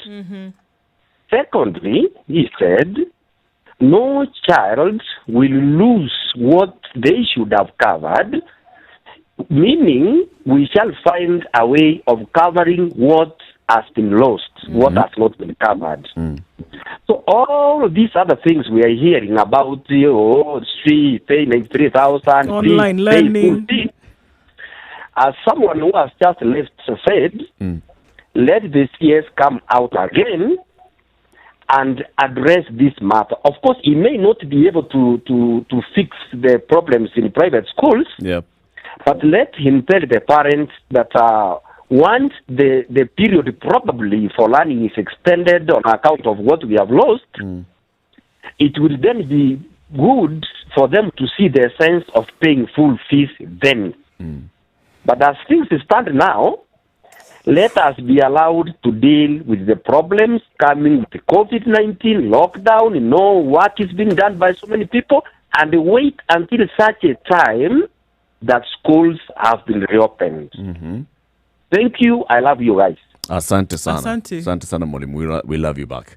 0719-012-600. On our social media, Spice FM KE, Twitter, Facebook, YouTube, and Instagram. There's a company called Kodak. Kodak was a world leader. And people think that Kodak failed simply because it didn't sort of like thrive in the digital age. They were leaders in the digital age. But what they stuck onto is maintaining their film products. Fujifilm understood this, were making money, but they marketed the film products and they changed them to fit the digital age. A strategy mistake. Kodak never recovered. Now, these schools are holding on to a model that has been making them money for the longest time. Remember, these are businesses, and they love the money it's been making. They cannot see how they should reduce the money. Well, let us just assure them that they are setting a path for their own failure, and they will not recover. They can't. Other people in the market will see this mistake. They already have the business. They'll improve their business. And they will create They'll a fill product. that niche, and that is it. It's Basically, done. what we are saying is school administration should sit down with the representatives of parents and say, Your so partners. this is where we are. This is the bare minimum that we can operate on. Let's all operate on bare minimum. All right? Yes. Our staff, we are going to give our staff the most kind of fee reduction, rather salary reduction that we can. Okay? Give that. Give your Everyone is staff. going to take a hit. Everybody takes a hit. And then we say, now, please, this is the bare minimum that we need to roll out this program. Let's just operate on this bare minimum for 3 months, for a month, as we continue observing what's happening. When situations come back, you'll still be here. All I want to do is to maintain you as a parent and your child as a pupil of this school. Because I know the business I get from you. When situation improves, we'll have another discussion on the we'll way have another forward. discussion and come back to factory settings. So I'm not going at a loss, right? I don't have to go back to my pocket to finance some of these things. We are working together to finance them, but not at a profit bare Forget minimum. about profits. And let's talk. Everyone is talking at base level. Yes, let's just talk at base level. And this is the conversation that's being had across the board. No, I have not seen any school community that is not raising an issue. Even those that are rolling out their programs very well. I can tell you, for example, Aga Khan Academy, they have rolled out an online program very well. Within 2 days after schools were ordered closed, they rolled out the online Zoom. You know, Eric, they were prepared. They were prepared. Within 2 days, my daughter wakes up, sits down, classroom, log on to Zoom. Are you wearing your uniform? If you're wearing your uniform, teacher allows you into the classroom. You're in school. Learning happens from 8 to the end of the day. All subjects covered. Okay? So this has happened. They went into holiday for 2 weeks. They came back. They're continuing. Everything is happening as it should have been in school, apart from, of course, the PE and those activities. I'm swimming. There was a reduction of school fees. There was a discount offered. Parents are also raising that same conversation. Okay, yes, it's good. Yes, you've given us a discount, but is it an affordable discount? These discussions are happening across the board. You cannot say that just because I've given you a 10% discount, shut up and just... And you just have I've given you a discount. No, you cannot do that. It doesn't matter how well you are, how well you're doing it, how you can say it. I'm giving you, this is the name, all right? You're buying into the name of the academy. That apana, it's not a situation the same. The sad, rude, harsh reality is going to present itself to a lot of these school heads and administration in a very short period of time. Because you can be sure it took a day. After all of this back and forth, the rigor here, there, it took a day for parents to think, hold on a minute, this is the box that I'm being forced to fit into. Let me find an alternative. It didn't take long for that decision to be made by a lot of parents to say, okay, that's fine. 30 days. I'm going to sit at home for 30 days. Or you know what? Since schools are not going to be opened anyway, I'm going to sit at home. I'm going to sit at home with my students. I'm going to sit at home with my children, and I'll find an alternative. By the time things are coming back to normal, I would have found another school, and it will not be hard to find. And unfortunately, yes, like CT said, they're not going to be able to come back from this one. Now is the time to think with some logic. Apply it through and through. Otherwise, forget it. There is the impunity that CT was talking about. Complete and total impunity. Just because I'm at a position where I feel that I've got some power over you, I lord it over you. No, you don't have to. Come on, just think about your own survival. Because this is at the point where you're saying, as a business, you're running a school as a business, think about your own survival. If you don't listen to your stakeholders, they will walk. They're not tied to you. They'll go. As if you're offering a service, if you don't listen to your client goes. Yes. Your client, somebody once told me, the reason why God put a neck above your head is so that you can turn. If you look at this site, you don't like this site, turn your head. Look at another place. You may like what you see. Eric, this thing is catching on like fire. The gentleman by the name of John O'Connor, he is the managing director of Brookhouse Schools. He's being addressed by the parents, and legal precedents are already being quoted. Yep. Directly. To him. And they're being told, excuse me, we are law-abiding. We're addressing you as a group of parents. Stop addressing us as individuals. And we are telling you this. This is what happens with impunity. Someone is used to doing things in a certain way. So even things that they have done in the past that may be good, believe me, this is going to be water under the bridge and no one is going to remember the good things. It doesn't matter. It will not matter. Someone is going to annihilate their own reputation, the reputation of the school. All the good will go under water and no one will care. Now, this is the unfortunate things of these things. If you do not keep up with the times and the reality, you have a good business.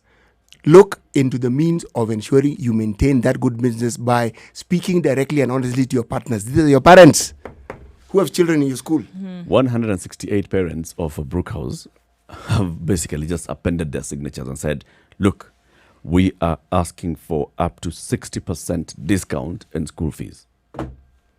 You know, that's a question. They're asking. You know, this is so far a good discussion. And then we'll continue with this online thing that you're talking about. 60%. Not that you come and give us 10%. Look, this is where we are, and this is what we can afford. 60%. Let's start the conversation from there. We are not having this conversation. Goja. You'll see some schools being taken to court shortly. Let's go to the top of the hour. We'll be trying to reach out to the CEO of this is the Kenya Private Schools Association, right? We'll be trying to get in touch with them and hear what they have to say. Siti Muga, today's proverb? Today's proverb, even the lion, the king of the forest, protects itself against flies. A Ghanaian saying. King of the forest. King of the forest, the flies don't care. Them, they are going to find whatever they need to find in your ear, in your nostrils, in your mouth, in your mane, the rest of your body, and there's nothing you can do about it. And roaring will not cut There is it. only a limit how much that lion can roll in the mud, in the dust, scratch itself. There's a limit. The flies will have the say. Good. It's now coming up to 9 o'clock. Good morning. This is The Situation, Kenya's biggest conversation. You're listening to Spice FM.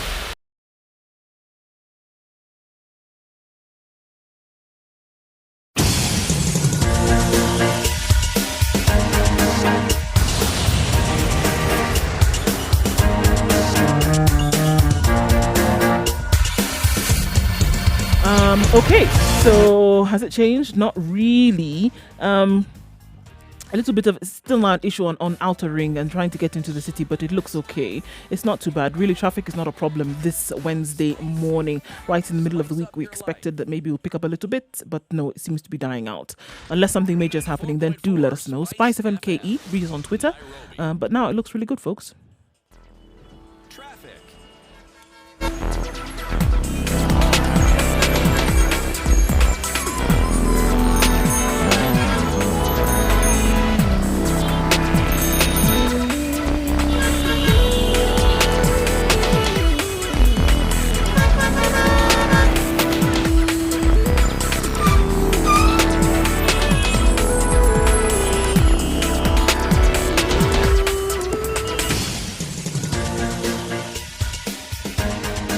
This is The Situation Room, the home of hard-hitting political commentary and penetrating insights about the state of the nation. This is a talk radio experience like no other. The Situation Room, a place for hard truths, debates, and elevated conversations. The Situation Room, witty, political, engaging, deep, controversial. In the room, we have C.T. Muga, researcher, academic, seasoned political observer, a fountain of wisdom in these politically uncertain times. Ndu Oko, Nigerian by birth, It's unethical. Kenyan by choice. Reason needs to prevail to guard parents against exploitation.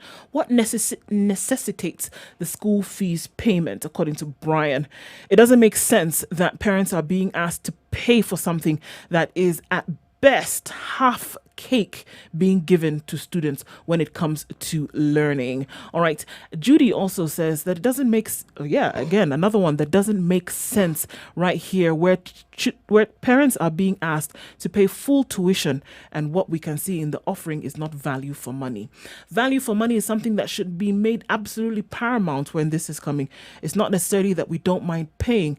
It means that what is being offered is not commensurate to what is being asked to come out of the pocket. So I mean, this is what we hear from many people here. I mean, just a snapshot of some of these comments that are being made here. It doesn't make sense for a lot of people. It's not that we don't want to pay in entirety, but we're saying that what we're being asked to pay doesn't make sense when it's put against what is being offered. It's rather unfortunate. I mean, and this is what we're hoping to hear from the Kenya Private Schools Association, who say, well, we have costs. We go through this on a regular basis, on a daily basis. I mean, we still have costs. We have to manage our costs. You need to finance this. As Dr. Kigondo was telling us, you can't really expect that the schools should shoulder the burden of your own misfortune if you've lost an income. The misfortune belongs to everybody. This is the thing here. The misfortune is everybody's misfortune. It's everybody's misfortune. Not just mine. So everybody has to come together with a shared stance on this thing. And this is the thing. You know, it's a matter of we're not listening to you. Before you send out this thing to us, let's talk about this thing together. Let me tell you what is going on in my neck of the woods. And then it helps us to come to an agreed stance in the middle. And that's the thing. Christine in Mombasa. Yes, good morning. How are you guys? Good, Fine, thanks. Cheers. I think it's a very interesting conversation we're having today. And what we need to remember as parents and stakeholders in this educational system, that all these institutions need to start paying attention to how things have changed. If we're going to talk about money and receiving the value for it, I think what we need to do is sit out COVID, in 3 months or 2 months, when everything is clear and children can return to school, then maybe instead of having the holidays in August and December, go through those months as terms. Because then parents will be getting the value for money. But right now, I think they have to be very careful how they treat parents, and I applaud all the parents who are standing up for their rights. Right. Because these are not normal situations. It's not a normal situation. And I do sympathize with the parents in private schools. But yes, they did take the opportunity to put them in private institutions. But not everybody, even in that, has access to full-time internet. True. So if we're talking 40%, 60%, we should not even be talking about that right now. Keep the schools closed, because our children are the business. They run on that business. So, Christine, you're saying, Wait it forget out. even about e-learning, just don't have any form of learning at all. Yes. And then in 2 months' time or 1 month's time, reopen schools and work through the year. I don't even think children should be having any exams this year, because the mental stress that they're under as it is enormous. How many of those are going to pass? Value for money again. Right. Yep. Close the schools, start up, and go through the year with no holidays. I would propose that. Thank you very much, Christine. Have a good day in Mombasa. Yes, be blessed, you guys. Thanks, Great job. Christine. Stay safe. Bye. Bye. You know, if we were to look at what's happening in the schools and then segment them into private school, high cost, low cost, and then we bring that discussion back to COVID. The Star had as one of his headlines that Kemri had run out of testing kits. Ran out. So I'm back to that question that we asked earlier on. When the gentleman who actually heads the Center for Viral Testing, did he not produce the results because he had the kits and simply failed to run the tests as required? Or the test kits been running out then and nobody wanted to discuss the matter? So you push the blame, you kick the can, as Eric like saying, kick the can down the road. Yes, so you say, this guy isn't producing results. And we asked, okay, what, all along he's been producing these results. What happened on that day? Now here you have a situation where you have school associations, school boards, owners of schools, who are used to giving people instructions. They have lovely parents who have just been abiding by small little issues here. I've and been there. rolling over. Now the parents are School asking. fees will be going up by 5%, 10% every year. Fine, And well, okay. Fine, No problem. We'll Yes. pay. Hey. Now the parents are saying, guys, we can't, that money that we're supposed to pay, we can't pay it because we Can't don't pay. have it. Can we have a discussion? No. We have told you to pay. You pay. Okay, why don't we write a letter? These guys are. Why don't we then append our names to this letter so that they know that They we're just serious? know We're we're serious. serious. Same position, and you're thinking, Okay, let's take it up a little further then. what do you think is going to happen? We'll go to court. These people are civil. They're writing to you. They are talking. They're communicating. Some schools are even shutting down communication networks that enable people to have this dialogue. Yeah. Now, do you understand how deep in this quagmire of impunity we are in as Kenyans? If you hadn't understood it, look at it now. What do you think you're seeing? It's not about government, by the way. There we No, go. It's- Once again. It's us as Leave the people. government. This one we push the government aside. Look at us. This is something Look that at this has eaten really, really deep into the core of society, unfortunately.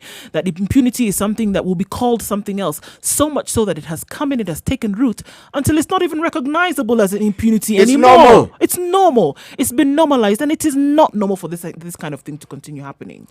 It is so absolutely normal that isn't. even some of the good things that we meant the government doing, no, but they hear it, they push it aside. Yeah. Do you know why? Until it can be justified. Yeah, but it's because they're also involved in that impunity.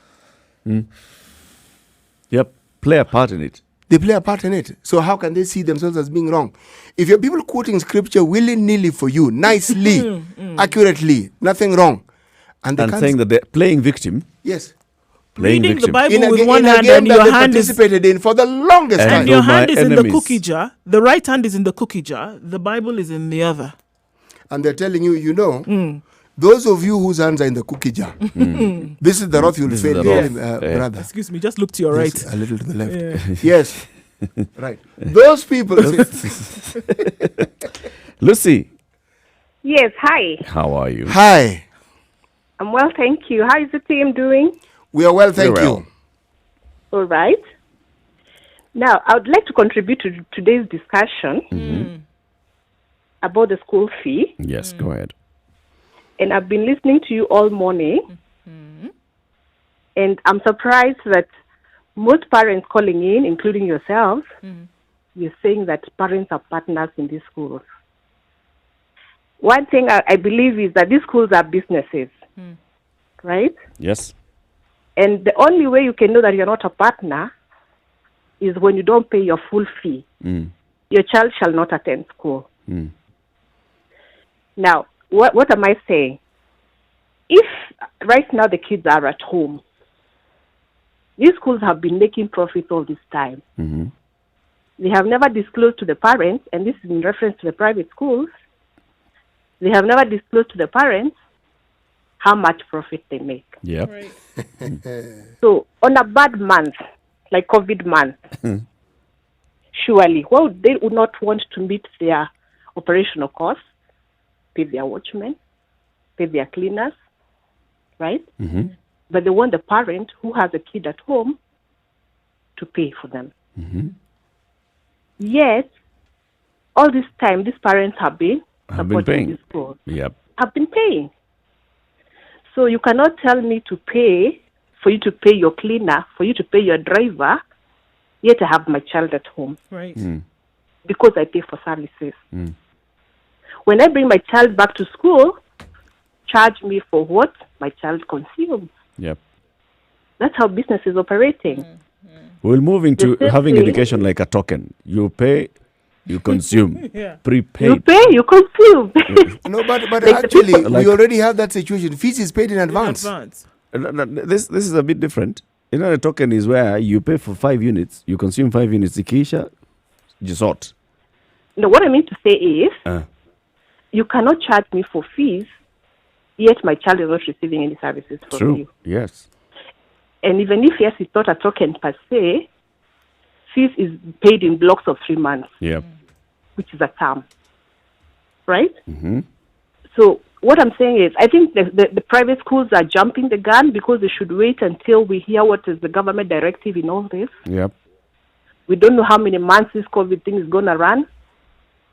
Then when we are back to school, the parents and the school's administration can sit down and now work out and say, we have 2 months, we have 3 months. How much fee should we pay? Yep. That's what you'd call a partnership. But if it's a one-way communication, It's not partnership. don't- It's not partnership. I it's get all where you're coming partnership. from. Yes. Yeah, yes, I get Thank where you, you're coming Lucy. from, Lucy. because it's an issue of either take it or leave it. True. Yeah. Yep. I was a parent in one of the schools that you have named today, and at no point did my child go to school without me paying school fees. Fathers used to be threatened to not get even into the school transport if you have not paid fee. Yep. They don't get a meal card. They don't get a meal card. Yeah. True. So that's what we're saying. I mean, it's just a question of all of us sitting together and knowing that we are living in different times and work out Working now together. from here. We work Thank you. together. Thank you, Lucy. Mwalimu Kamau, Hello, sir. how are you? I'm very fine. Karibu to the situation room today. Hope everyone is fine. We are Everybody's well, fine. thank you. I just want to continue from where Lucy has stopped. You know, a private school, apart from education parents or children get from this school, this is business. Just like the way you can go to any shop and buy something, you have to pay for the services given. The parents who take their children in private school must understand that in this school, the way you are saying, teachers are there, and that does not mean because COVID came, these teachers do not be paid, or they don't have families again. So at least the school and the parents should sit down together and come up with a solution. Just Yep. like the way you are saying this, a partnership, sort of. Yes, it is true. Very true, in fact, because if you are a parent, you go to these schools, maybe something went wrong somewhere, you didn't get enough money to pay the school fee. The management, you always hear from you, then you come up with a date that you think you clear the fee. Yeah.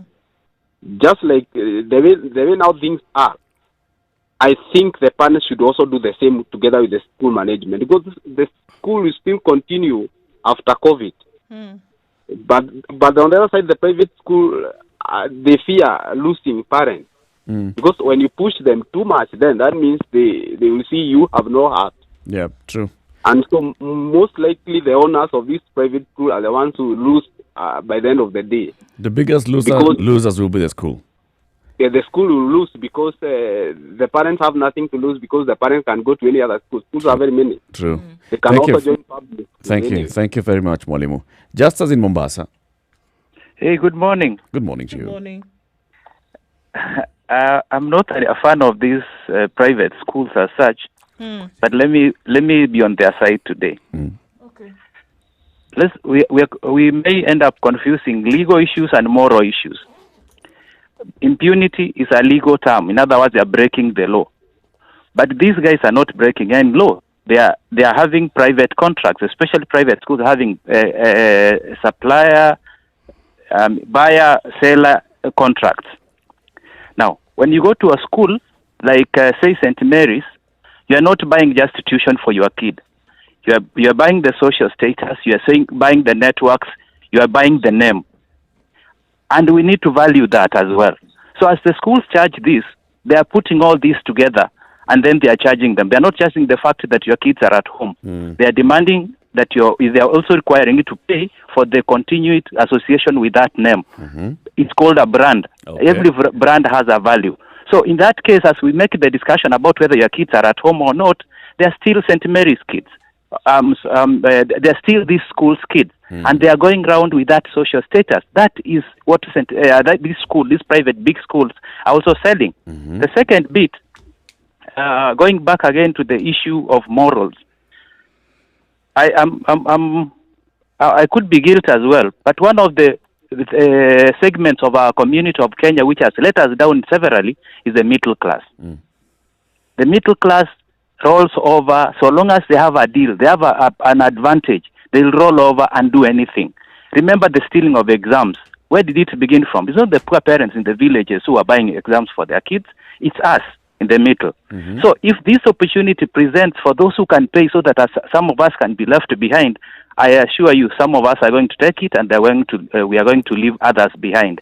So the debate about whether these schools are going to reduce their fees or not can only be determined by the market.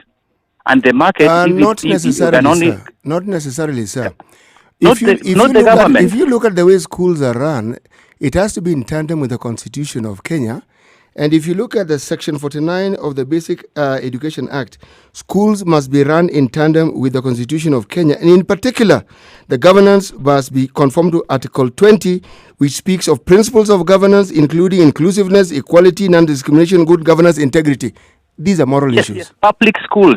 All schools. All schools. All. The law applies to all schools. No, it's not a theory. It's practical. If I can't afford, it is the Constitution. It is all schools. Fine, city. It's okay, city. But if I can't afford, can I be left? Can I enter that school? No, you missed the point here. All school means whether it's a government school, whether it's a private vigilante school, so long as it is a school that provides that education, they all abide by within the boundaries of the country for which the Constitution has been enacted. I agree with that. But these are private businesses. It doesn't matter. It is They're a school. offering education within the boundaries of a country for which a certain constitution has been enacted. It matters because you solicit their services. Is there a law that applies to private schools only, Justice? Do you realize also that there are private schools that offer a national curriculum? I think we are conflating many things here. Let me try to be clear. What I'm saying is this. Private schools operate within the confines of the law. That's a fact. I'm not debating that. Okay. But they're operating as a business.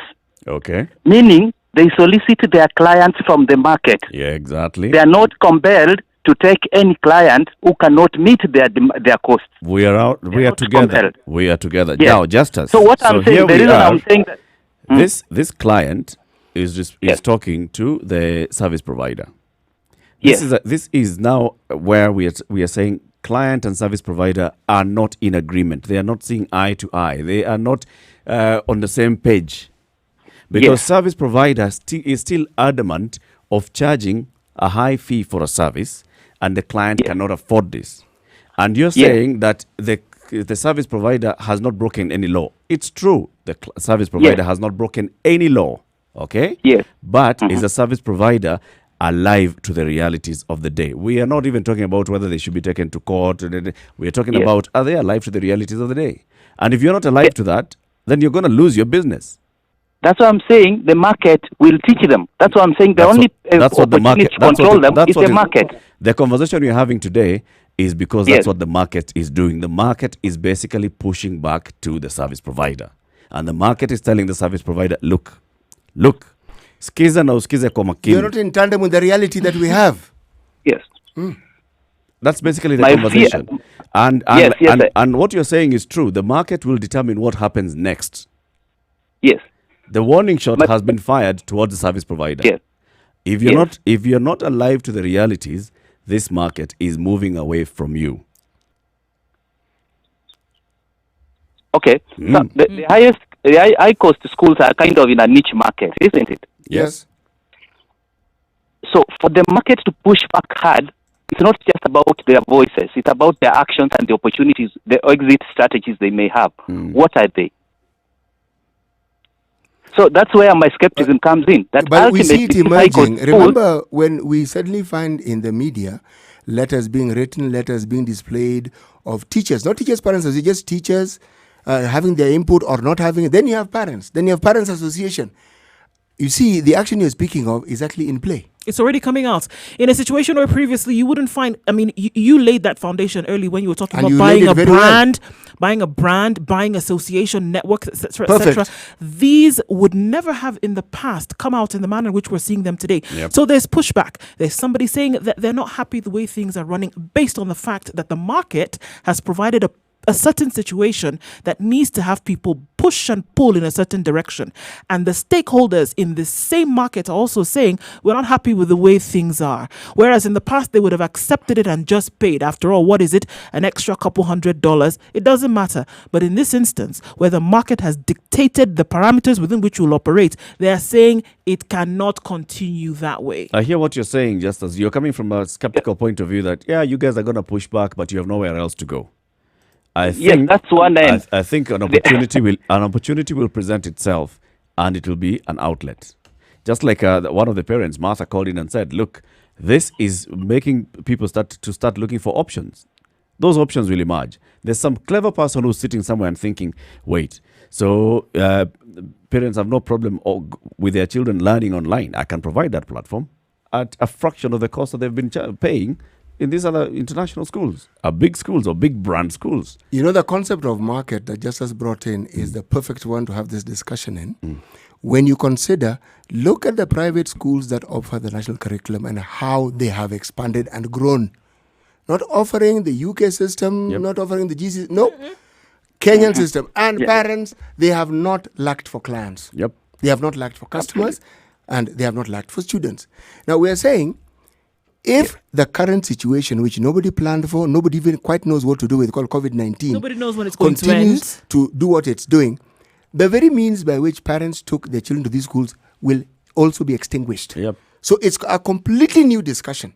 Now, if parents in the high-end schools don't seem to understand this, and if there's data that clearly shows that these parents are not able, not that they don't want to pay, they are unable to pay because they don't have money. Their businesses have gone down, their businesses have reduced. They've lost their jobs. This is the reality. And they're still saying, pay us the same. Man, they have decided that they're playing by the leagues of some football game, and yet the game is actually basketball. You and your big, big niche brand, you'll be left with your big niche brand name. They will tell you to come and go and sit down. And you'll continue playing football while the others are playing basketball, which is actually the real game in the market. Thank you, in Justice. a way, you are speaking about the equity standard Barclays model. Voila, c'est ça. There you go. Let me retain our... Asante sana, Justice. Justice, eh? 23 minutes after 9 o'clock. This is the Situation Room.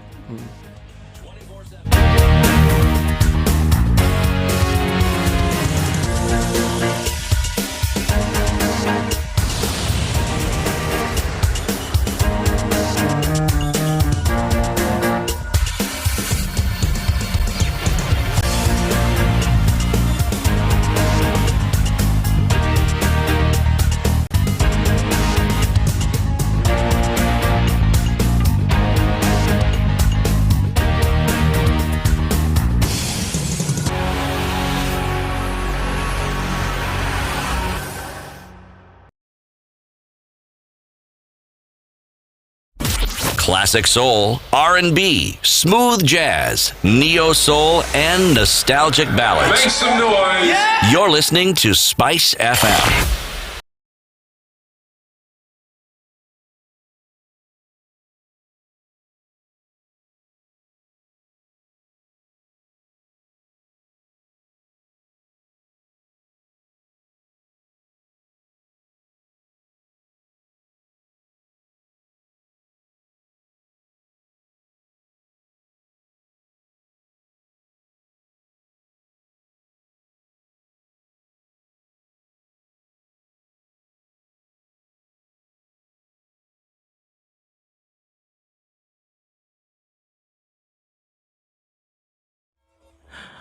All right, it's looking pretty good, guys. Around Nairobi, had a little bit of a problem on Thika Road a few minutes ago. There was a small accident there, but that will open up. Really, there is no issue with traffic this morning unless it does change. There's construction that's going on at Bellevue. Keep left this morning coming off of Mombasa Road. So there's signs on the road so that you know that you can't get into that particular area. That will be cleared up soon. Apart from that, it looks pretty good, guys. Spice of MKE, if anything does change, but for now, it looks hunky-dory.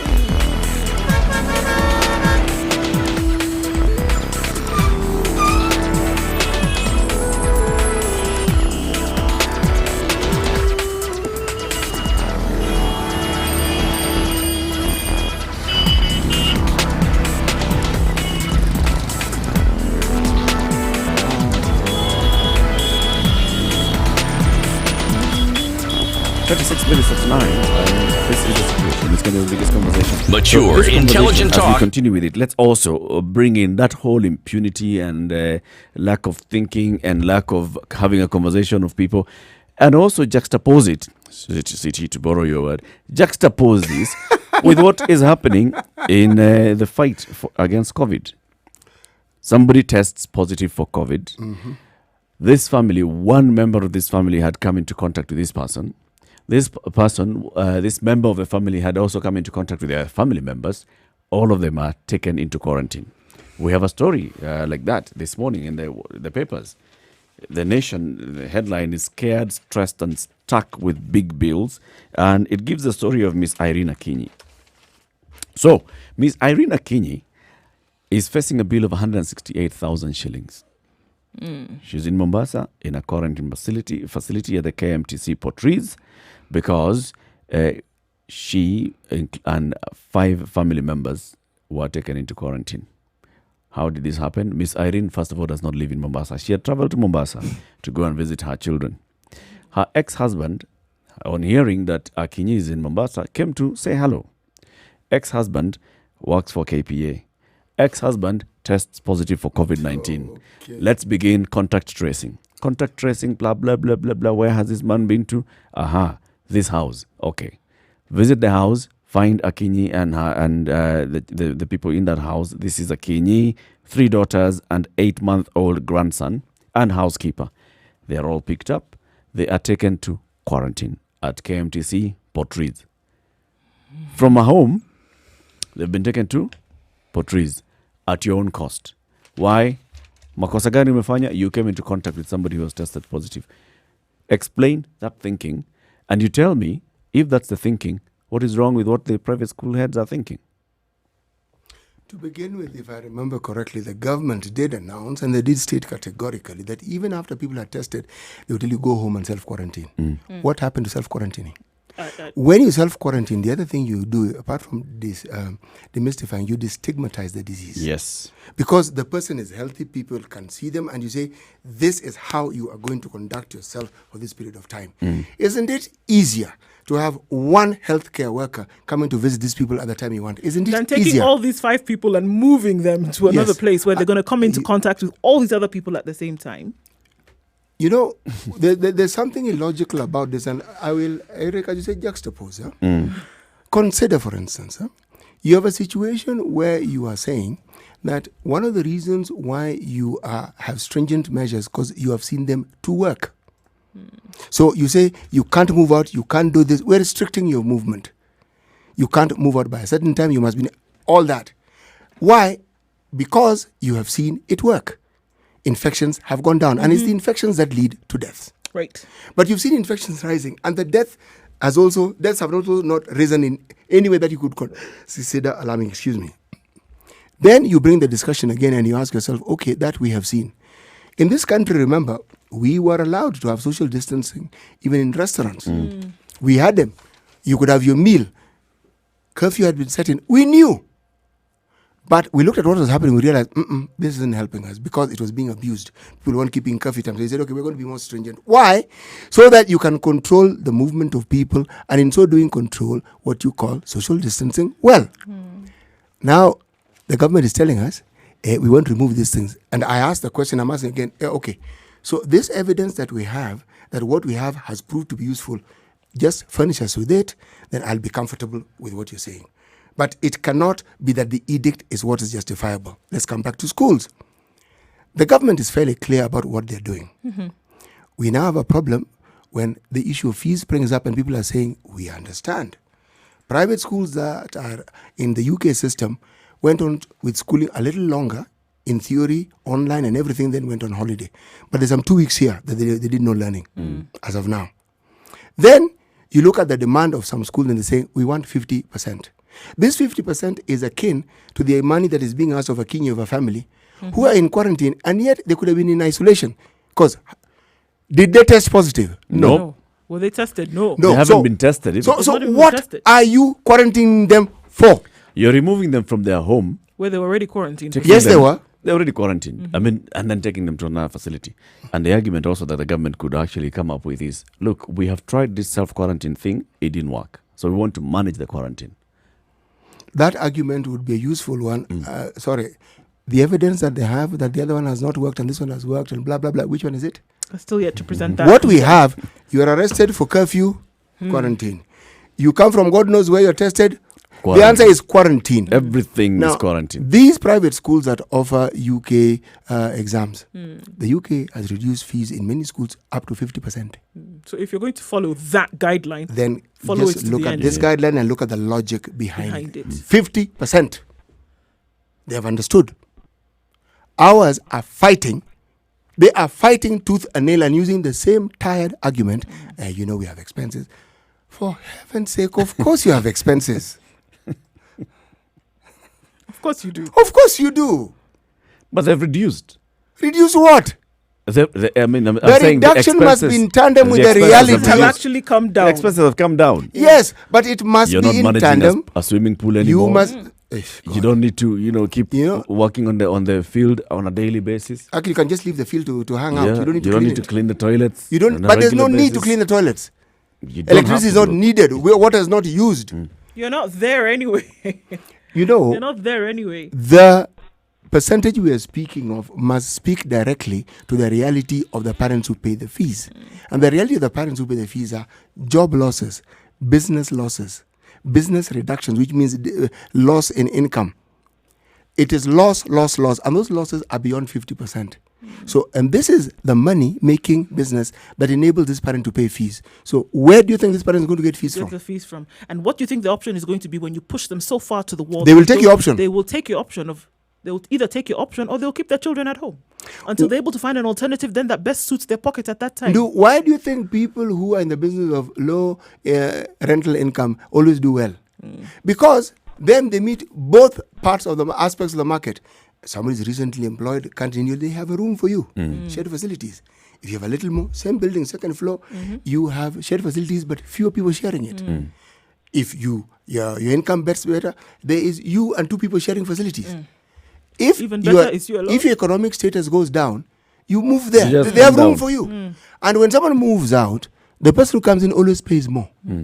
It's not like these heavy duty houses in the leafy suburb. Someone moves 3 months before you see anybody even coming to talk to you. Yep. Now, these guys don't seem to understand that principle. If these people move, you are not going to have takers. Nobody's going to come back and fill those spots that were made empty. Those people are not going to be looking for schools that have a similar cost. You'll be left hanging. Unless those schools have a similar cost but are understanding and can tell you, it is okay, we reduced it by 60%. Our guest host for the season joins us now, Dr. Marcy Korir. Good morning, Dr. Ari. Morning, Eric, City, Ndu. Good How are morning. you? We're very well. Good morning. Yes. You've heard the discussion that we've been having about schools. Yes, definitely. We're also bringing it to the management of quarantine. Which is a whole mess in itself. Yeah. We don't seem to get anything right. Please, Dr. Right. Let me just jump into it right now. What is wrong with, if you're going to go into a house, Dr. Ari, good morning, and as we ask the question starting, yes. If you're going to go into a home and remove 5 people who are in that home anyway and then take them to a quarantine facility, doesn't it seem counterintuitive? Or is there a problem with leaving people in their home and then setting measures by which they must follow to maintain this quarantine? Is there anything wrong with that? Has the ministry looked at this? Of course, there is everything wrong with that. And you know, the irony is, the Ministry of Health has these guidelines for home-based quarantine, home-based isolation. So ideally, if all 5 of you are suspects, then we should just cordon your house and have your house as a high-risk area. We watch you for the next 14 days. We test you, let's say day 7, day 8, and day 14, just to make sure nobody has turned positive. And if in case there's anyone in that household of 5 that turns positive, then you find a room where you can isolate them alone and you wait. I mean, we're looking at not just treating the virus, but there's also the whole psychological and mental health of everyone. When you've rounded up people and you put them in quarantine, they could have been possibly negative. Then when you take them to a place like that, they would come in contact with somebody else, or even the healthcare workers. Probably somebody has picked the virus and then you infect them. So at the end of the day, everything that we would be doing would be counterproductive. When we are thinking we are solving a problem, we are creating another one, where now you'll have people infected, and then you'll have, on second place, people with mental issues. People are stressed, people are anxious, you know, and that's a whole problem in itself. So I think how we are handling quarantine, isolation, and we've said this before, is that we have criminalized coronavirus instead of handling it as a public health issue. So it is like a security concern, where, as you were saying rightly, anyone violates curfew or sneaks out of the metropolis or the counties they are not supposed to, then you take them to quarantine. Why? Don't we have other laws, and we do, that cater to that? The issues of breaching quarantine, the issues of breaching, orders. Law breaking is very different from coming into contact with somebody who has tested positive for quarantine. Exactly. It should be very clear. Let's take a short traffic break and then come back and continue this conversation. It's now 23 minutes to 10 o'clock. Good morning. Yeah.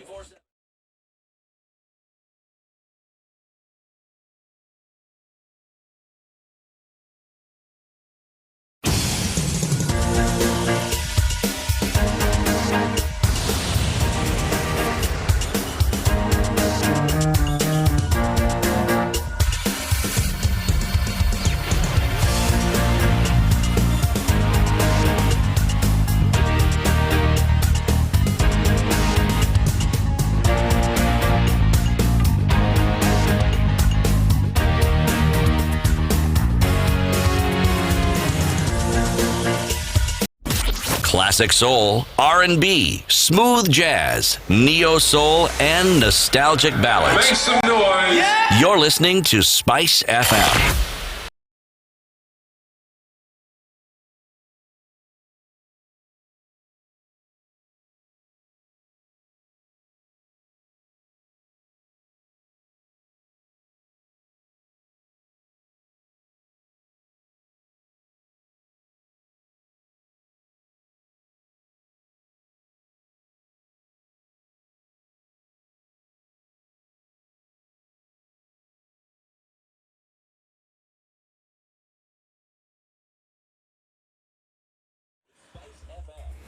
It's mostly cloudy in Nairobi at 19 degrees. A high chance of rain coming back in the afternoon. Highs of 23 and lows of 15.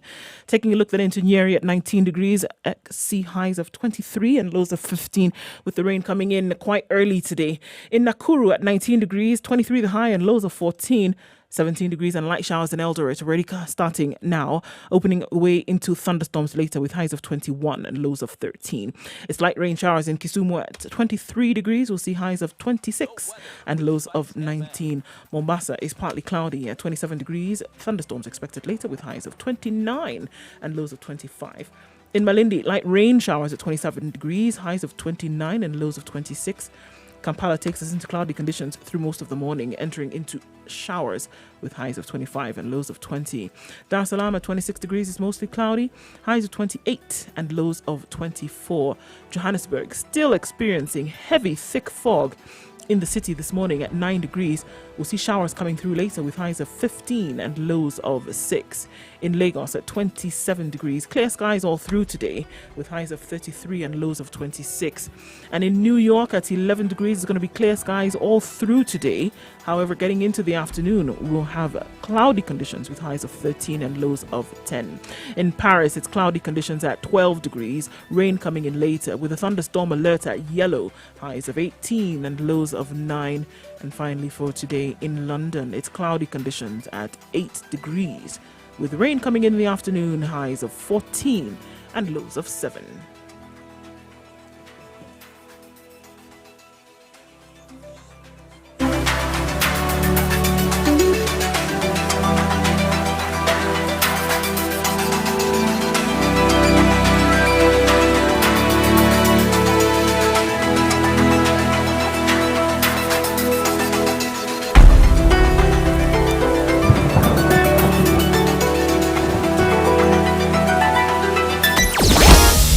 To 10. This is a situation of Kenya's biggest conversation. In the room, we have Erica, CT Muga, Nduoko, and Dr. Masikori, our guest host for the season. She is a KTN's medical journalist. Dr. Yesterday we were also talking about the bills being given to people who have gone through isolation at KU. Mm-hmm. What's the justification for that from the officers in charge? I've not had any official comment or any justification whatsoever. I think it's been a hot topic for many of them, and rightly so, because it does not make any sense. This COVID-19, as you said, has caught everyone globally unaware. So the least the government can do is to cushion people.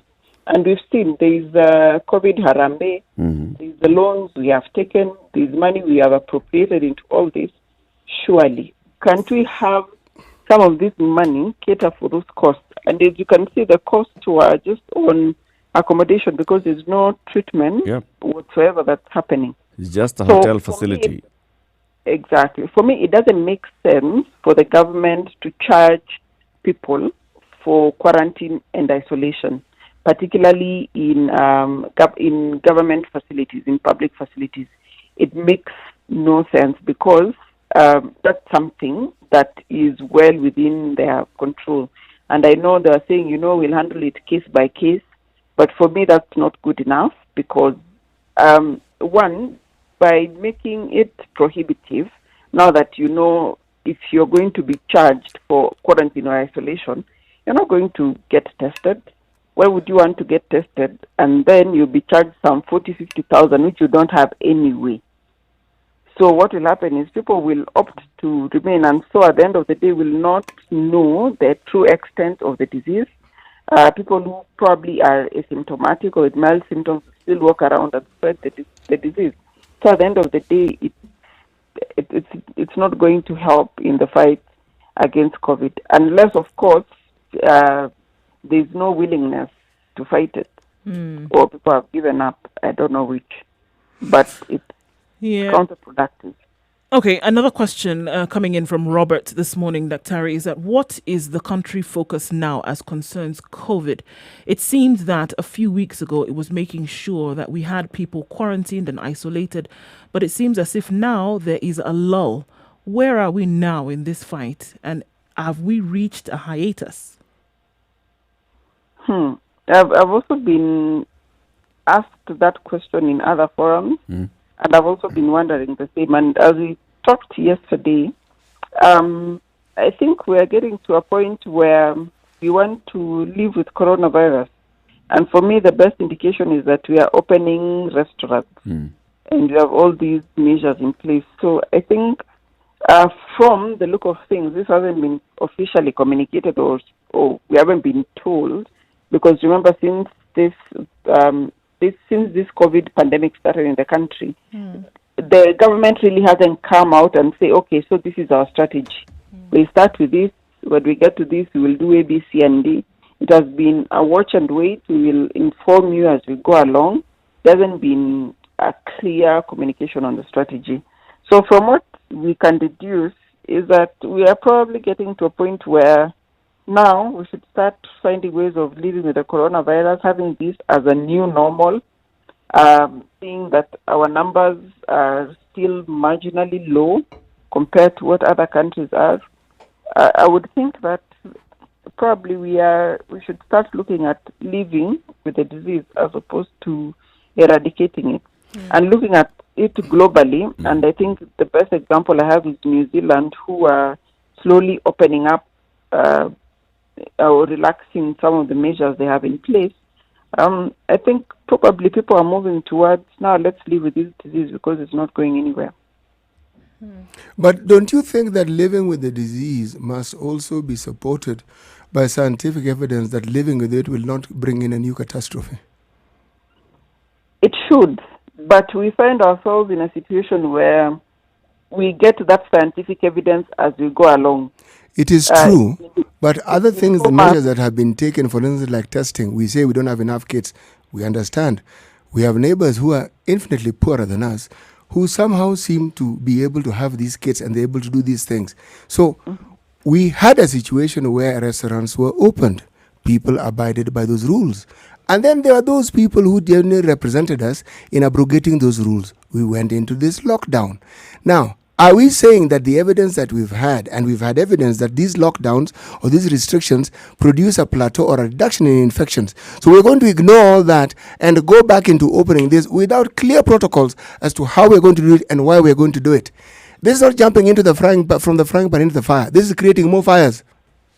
Remember, those restaurants they've been given protocols to open, and a good number of them, especially the small-scale ones, have been complaining that they are punitive and expensive.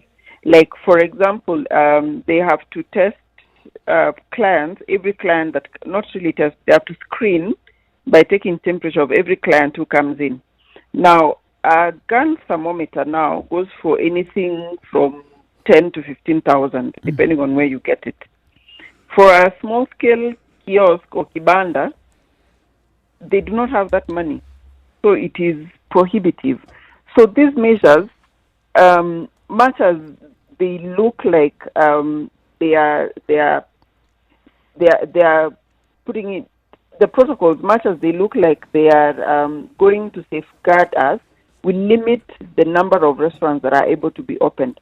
So at the end of the day, we will have a gradual opening where you'll start from the big players all the way to the small players. So it will be a gradual opening. I remember they've also put in those measures, and some people are even looking for tips to measure those distances in each table should be put, and all of those. So there have been stringent measures for the restaurant. Some will argue, Daktari, that with a lack of proper enforcement of this, it's not much is going to happen. So yes, the gun thermometer is expensive, but just like you don't see gun thermometer in every shop you enter in the country and shops are open, it's the same thing. You're not going to have the gun thermometer in every kiosk that you go to, but people will still open their kiosks and they'll operate in those kiosks. What happens is, where if the public health officer comes, they'll be given kitu kidogo, they'll walk away and leave this kiosk to operate.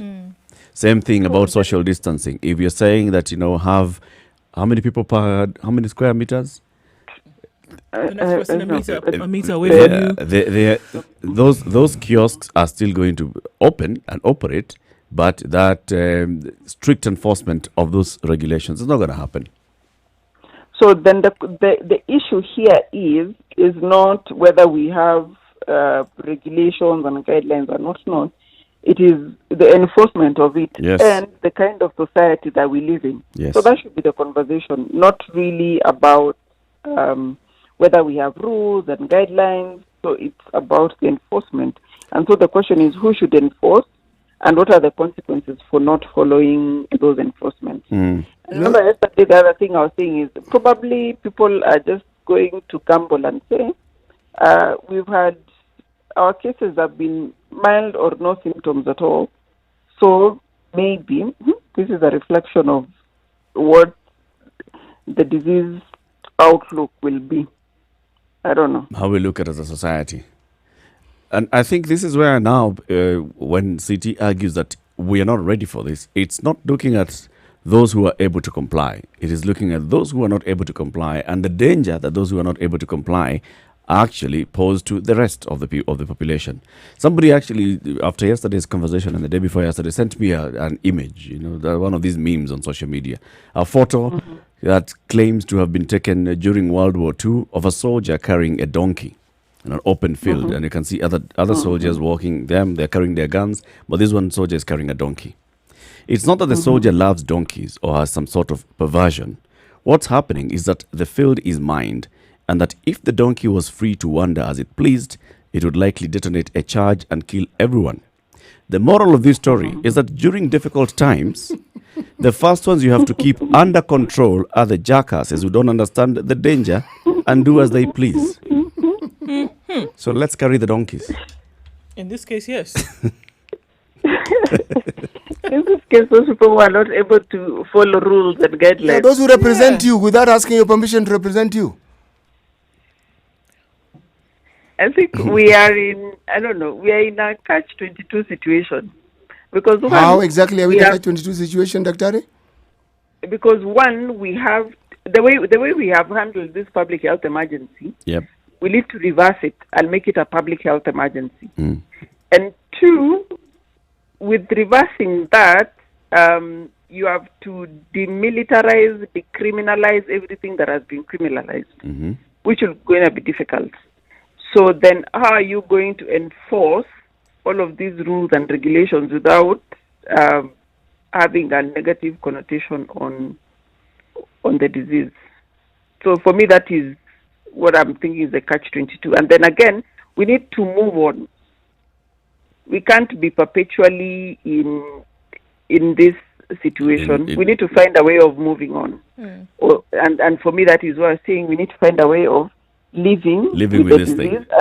Living with this thing and finding a way of managing it.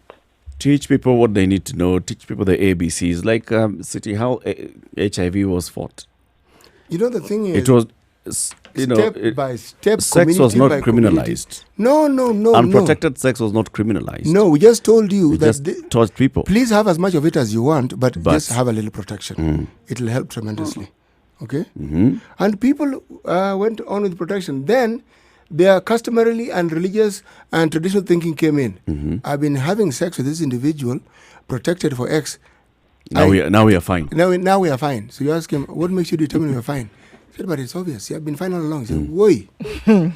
You've had unprotected sex for 3 months. So we are fine. And how do you know? But you just need to look at her, you know she's fine. You realize, okay, let's take this thinking and break it down. What are we dealing with here? So it moved every stage you moved on. You realize that you know what you want, but you have to change the messaging so that it resonates with that person's understanding of the disease. Not your understanding, because your understanding, that one he doesn't get. But he's not interested in it. The argument here, City, is the same way we were able to live with it, learn as we go. It's the same thing maybe we should do with COVID. Living with it became possible when you had understood certain elements of a certain we were understanding disease. It as we go. Yes, we did. You look at people's behavior, like the way you're telling us yesterday. You look at that networks. Eric, that understanding came with really many deaths. Really, very many unnecessary deaths. That understanding. It was an expensive. It was costly. It was really, genuinely costly. And what it meant was many people who are HIV positive and had also high viral loads, people who, many of them died. So in so doing, we removed a whole cohort of people who didn't have to die. Yes, and who could have passed on the infection? That's a really expensive way of going about this thing. Because but it is from those lessons, if we know the consequences of not adhering or following certain instructions, then it would make us quickly understand the coronavirus and apply the same things that were learned later on after a high price of HIV. Apply them now immediately on COVID. Yep. You've heard me say this on many occasions, I'm sure. Let me just repeat it. You're spot on. But remember, COVID is not sexually transmitted. The reason why we had these complications with HIV, it was the primary mode of transmission was sex. Now, when you bring in sex, that discussion is a really complicated discussion. You can't monitor it. You can't determine it. You have to take someone's word for it. And if they're going to manifest it physically, that person is on their way out. Yeah. They are at stage 4, meaning they are going. Yeah. COVID is different. Look at how we understand a cough in our community. And somebody's coughing. Finished. Now. They've diagnosed, done. Now, but people are beginning to understand this cough could be COVID. And they're beginning to say, hey, Nani, what you do? Don't greet me. Just stand there. Then wave. Okay? The time you're speaking of, we're already seeing it. And my argument was, we want to bring about a free flow of movement of people when we haven't contained this and we haven't gotten people to understand that this distance maintenance and all this social distancing is important. We haven't got them to understand that there are basics that they need to undertake to stay safe. It has to be just the normal that people do on a daily basis. We haven't gotten there. We haven't done it long enough to unlearn unlearn the other things that people are used to doing. Even I found myself trying to shake somebody's hand the other day. You found yourself there, right? Yes. It's a natural thing to do. It's a natural thing to do. I haven't seen them in a while. Lie hi. Tells me, sir, there's this. There's this thing hanging around. There's this thing. Yes. Here at work, I never shake anybody's hand because I know. But out in the public, my natural response was to shake their hands. And the ones who reminded me and told me, sir, we're not supposed to shake hands. I said, thank you. But I had a mask on, but I was going to shake his hand. But you see, CT, my argument is we have to find a way of progressing. Life has to move in one way or another. So whatever it is, we have to work it out as a society, from government to the rest of us. We have to find a working formula. Something has to give. Something has to work, it has to work. And unfortunately, there will be some casualties. I mean, for every action, there is always a reaction. Unfortunately, there'll always be casualties. But so the action to be taken or the solutions should be one with the with the least casualties, one with the least consequences. Right. Yeah. I want to go back to the small business person who sells food. There are always ways of solving this problem. If they can't afford the 15,000, it is not that I know the perfect solution. But if you hook up with Safaricom to enable them or somebody else to pay this thing in installments, or the shop, there are ways of making sure this person has the gadget. M-Coppers. They know how to get this thing. They can get it. Now, that's number one. Number two, remember, it is in the interest of the restaurateur to ensure that people comply. Because if they comply, people will actually come and do business with them. Yep. Same with this smallholder. It is in their interest that they comply. They will find a way of complying. They'll find a way. If they want to continue doing business. And I think business people and the employees are actually willing to, because people have seen for the last 1 month where you do not have money, you've had pay cuts, or you've not made any money because business is not open. It's been painful. In my own thinking, even for the people themselves, for them to have something to eat and for them to have that school fee to pay that is being asked for elsewhere, it is also in their own best interest to comply with some of these rules and regulations. Indeed. So I think we give people the benefit of doubt. And see what happens. Daktari, asante sana. We're coming to the end of the show. Listen to today's proverb. It's about lions and flies. Even the lion, the king of the forest, protects itself against flies. It's a Ghanaian saying. So, Mercy, Context. Context is really very simple. A fly ordinarily in the kingdom of the lion is not a very significant being until it starts bothering you. And it can bother you through your mouth, your nose, every orifice that you have. If you think that the common mwananchi is just a fly, and you don't need to protect yourself by actually ensuring that you do what you tell them, that fly will become a bother to you in more ways than you actually want or need. Correct. So learn to live with a fly. Learn to ensure that the fly doesn't have to bother you. Learn to use your tail. No, learn to use your tail. Instead of using your paws. Right. We speak again tomorrow, Dr. Mercy Korir. Have a good day. You too, guys. Have a good one. Thanks. Right. Cheers. Thank you very much for tuning in to the Situation Room today. Join us again tomorrow, 6 a.m. to 10 a.m. Say goodbye, Nduoko. Goodbye, Ndwoko. CT, say goodbye. Have a lovely day and let the discussions continue. Good morning. It's now 10 o'clock.